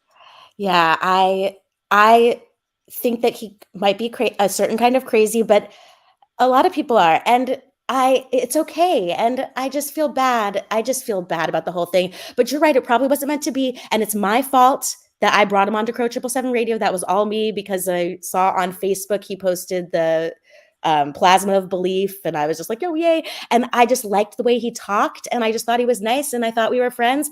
And now all of these problems with the Crow 777 Radio, I've been hardened, Z. I'm like, fuck this shit. I don't want to help anyone anymore. All I care is about good information and good content. So I'm not going to go around and like look for nice people who I want to bring on and like hope that they like find success for bringing them on the platform. Like, just keep it like it used to be, which is where all we give a shit about is the information. And also, oh, that was another thing I saw. Someone, you were making a joke about how someone who came on your stream, they're not good enough to be on Crow 777 because we're so big. But that's the problem. We had freaking Owen Benjamin on a couple times, and like, we don't like having famous people on. We want nobodies. Like, when people recommend guests and they've been on other podcasts. Well, what about Z, Rose? What about this guy right here? I'm sitting here every morning like a all we need are lunatic. bullet points. Put together some bullet points of helpful information that will help people, that is useful, that will spark a really interesting conversation with Crow, and do it. People don't realize you should have this person. You should have this person. If that person, quote unquote, just came to me and gave me freaking bullet points so I can set up a Zoom meeting and all of us meet and plan a show, we want nobodies. I'm putting it out there. We want nobodies, but you have to have good shit to share. Mm-hmm. Makes sense. So if one of these nobodies, I was referring to was Occult Rejects, who's actually in the chat now. He has a live stream that he does, podcast and stuff, and otherwise. And all right, so how does somebody like Occult Rejects or like Zetetic Warrior, how do we contact Rose to kind of say? Because I'd imagine you guys are looking for content. You have to understand, content creators. We're always trying to keep it fresh. We're looking for content. So I'd imagine that Crow's looking for content. So somebody like Z or Cult Rejects or anybody else wants to, pitch their thing for Crow. Where do they contact you, Rose? The same email that I emailed you from that Brian gave me. The word contact is in it. Contact Rose777 at protonmail.com, or you could contact me through the website, through the contact form on the website. And Crow and Jason, they're only focused on their research and putting their episodes together, which we're trying to make every other episode, 4 episodes a month. So I'm responsible for 4 other episodes. And yes, Z, you're right. Nothing new under the sun. Everybody knows everything now. Like, I need to find some like really obscure, interesting shit, but that isn't like off the rails crazy shit that can't be proven, really. But there's been some woo-woo stuff lately that can't be proven. But that's the thing, is we do need to make it more fresh, and it's hard. It's hard because I really want to always be the best, as everyone should always try to be the best in what they do. And the word occult rejects, I'm so happy because I would love more occult symbolism things. I want to go back. We just did an episode on like the history of Freemasonry. So it's like, oh my God, everybody already knows about Freemasonry. But I like how Crow and Jason go through the timeline, and they're just going to give their back and forth perspective. But that's what I'm saying, is that it would be cool to get some other ideas that have to do with occult symbolism and the esoteric. But I'm very, very, very, I've got high standards. So I don't say, just because people submit something doesn't mean I'm going to like it. But if you're going to put the effort to put through the bullet points, usually we really like it. Yeah, fair enough on Get that. familiar with what we've already covered because we hate repeat information and like reviewing 101 stuff all over again. All right, Rose, let me get down to it. I almost don't want to go here with you, but I wouldn't be Z if I didn't. Thunder Chicken's here. Now, Thunder Chicken, you might know him. I don't know. He says he knows you. Yeah. He says he knows Okay. you. All right. The way that you treated him the other day was like watching someone be so mean and abusive. That was my first. Me? Yeah, Rose. you were so mean to him. I'm just finding out right now, like the past day. I had no idea that all these people didn't like Thunder Chicken. I was completely ignorant to it. To me, Thunder Chicken is a member of Crow 777 Radio who's been a member for like 5 to 6 years. And I remember the time in 2018 when he was homeless and in a tent. And I remember him rising up from the ashes and starting his whole thing in up north in Michigan, right? Michigan is the right state. So it's a weird, I haven't been following the Paul thing. That's another thing is that, did I have something to do with Paul and Slave getting really, really big? Because we did episode 312.5 and then I streamed his traffic stop to Deception, Fraud, and Fakery, which used to be Flat Earth News and Reports on Facebook, and he got 3 million views. Did you know that? And then now all these panels were starting, and I showed up on a stream with and then Brian O'Shea was there, and Brian O'Shea stayed with me for a month after Hurricane Ida. And yeah, Thunder Chicken's been at my house. Wait, so not only has Thunder Chicken been to your house, but Brian O'Shea lived with you for a month. Oh my God. Brian O'Shea lived with me for a month and then said he wanted to have a threesome with me and Karen B. So now, awkward Brian O'Shea. How dare you? But Brian O'Shea knows that I'm like into Patrice, and I would be such a hypocrite if I got mad at Brian O'Shea for saying what he said. But no, he helped us during the freaking hurricane and knows all about my bullshit, like the personal bullshit that I deal with in my life. So I hope he doesn't tell me. Here's the thing. All right. Because we don't need to go into it, but Thunder Chicken and James were going at it, and they were levying allegations. We don't need to revisit. I'm actually more onto the O'Shea thing. First of all, let me speak to Brian, because Brian, he watches my show, and I love Brian. But I got to say, Brian, I don't blame you for wanting a threesome between Rose and Karen. That actually sounds amazing to me. Even though Karen seems like a tough cookie, but I can't admonish the guy for like wanting to make that a real thing, Rose. How could we? Come on, you can understand where he's coming from, please. I don't know. I'm not a lesbian, and I don't get lesbian vibes from Karen, so I just don't think it would work even in a alternate reality, bizarro world. Gotcha. Listen, Rose, this has been a great convo, but let's say this. Okay. Let's save it for another time. We'll do this again. This was I think this was great. I know Thunder Chicken wants me to sing Thunder Chicken has a song for his lady love Brielle. I'm not going to sing it, Thunder Chicken. Not now. The show's over. We got to let Rose go. She's busy. She's busy booking fucking Crow 777. He's a legend. Rose, what's it like to what's weird is that there's people that exist in these communities that to us, those amongst the community are larger than life. It's almost like we get imprinted on the people who are the ones that kind of give us the key that unlocks something. You know what I mean? Like for me, Rose, believe it or not, it was Owen Benjamin. Like I was an Owen listener. He said something that was the final domino that needed to be pushed over for me to realize the NASA lie, the globe lie. You know what I mean? So like, I'm always going to be like forever imprinted on Owen, even though I don't really watch him anymore, and I'd imagine there's so many people that are imprinted on Crow in the same way. These people become larger than life, but in the larger popular zeitgeist, Crow and Jason Lingram, they can probably still go into like a Walmart and a grocery store and not be hounded. But in a certain community, they're fucking superstars. What's that like? Like, because it's even like, on minor levels, like I come every morning, I do a show, I could see it starting to grow and I could see it. But like in my life, I leave the house put it this way, like I could have 100,000 subscribers tomorrow, and I'll still be able to leave my house and be a nobody when I go to my local grocery store. Isn't this some kind of weird situation that we're all in? It's like, it's almost fucking schizophrenic. I don't know. Yeah. Maybe you could speak on it. Yeah, it's kind of sickening.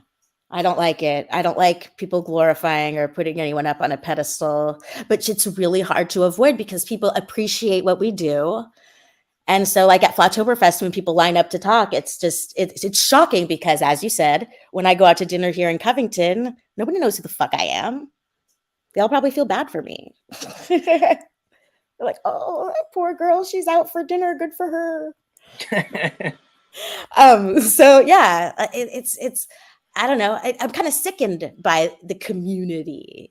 I don't want to be part of it. I don't want there to even, everyone needs to like disintegrate and just be individuals. And I don't know. Yeah, I don't even know what the word simp means either. I have to like figure out that what that all means. But Really? I don't know, David, Wow. I don't know, you said you like David Weiss, but like I love David Weiss, but I also love Russian vids. Russian vids is like my brother. Oh, and we haven't even talked about the Jew thing. So here's the thing: the Jews, it's so freaking weird. Like, why the fuck do they say that they're from Israel when they're all white? And like it's like they just say whatever they want to be at the time. So I grew up my whole life being called a 100% Ashkenazi Russian Jew. That's what I think I am my whole life. But then when the Ukrainian war started, my family's like, oh, we're actually from Ukraine. I'm like, what? Like, is it Russia or Ukraine? It's just whatever is trendy at the time. And it reminded me of the whole thing. Like in World War II, they're like telling the Arabs, you can have this space. And they're telling the Jews, you can have this space. And they told two different groups the same freaking thing. And so, yeah, I mean, it's almost, Rose, like the powers that shouldn't be that are running this whole realm are just trying to create conflict, confusion, and division. I don't know. It's kind of what it seems like to me. 100%. So RV, he's blonde hair, blue eyes, but his Russian brother is like me, brown hair, brown eyes, like my picture here. And then I have a sister that's really fair skin and green eyes. And so I don't know what the hell is going on, but all of the bloodlines of the people who call themselves Jews and are quote unquote Israelites or Jews, they probably just all bred with each other because they were giving each other the same names over the past 200, 300 years. So now we have both bloodlines of the white people who lied, the crypto Jews, and the real Jews interbreeding with each other. Like Seth Green, he's the like Scottish looking Jew. But he probably has a cousin that looks like freaking my uncle Elon in Israel. Right. All right, Rose. All right. As if I didn't love you enough already, now I love you even more. Like, thanks, now I got to watch you and Jason together and just be jealous the rest of my fucking life. God. Anyway, I love you, Rose. We'll talk more. Any final thoughts for the listening audience today? It was a pleasure. It truly was a pleasure, Rose. Shout out to the chat, especially Christy Lee Dolls. I love you so much. And we have to hang out again. And just everybody, I love you and hate you all equally, just like Full Metal Jacket. Bye. Much love, Rose. Much love, everybody. It's Rose 777. She heard me talking about my like insane attraction towards her. I mean, you guys met her. After meeting her, can you blame me? I mean, many of you already know Rose, but I'm sure some of you, she was a new person in your life. Much love, Rose. Yeah, Top G says she's pretty legit, Z. There you go, Top G. You said it. Flat Earth, Rose 777, Smoke Show. Now I gotta be jealous of Jason Lingram now. Damn, Rose. It's all right. I'll get over it, Rose. I'll get over it. Someday.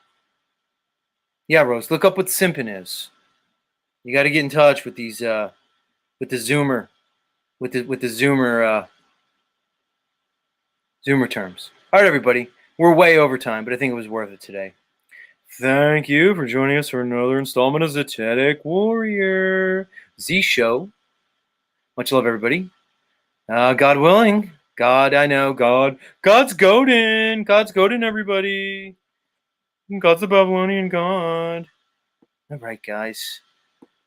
We can't say God anymore. It's just a word that encapsulates a concept. Oh, Z said God. He's an urgent. Anyway. Godin's Odin. It's Odin, Godin, God. Anyway. All right, I'm spurging out. Much love, everybody. Much love to you too, Thunder Chicken. You have a friend and a supporter in Rose. I mean, what can we say, Thunder Chicken? You're beloved. You're beloved. All right, everybody, get out of here. Same time, same place tomorrow. 6 a.m. to 9 a.m. Eastern Standard Time. You can find me here at the Z Show. And take care of yourselves, everybody, and each other. Much love.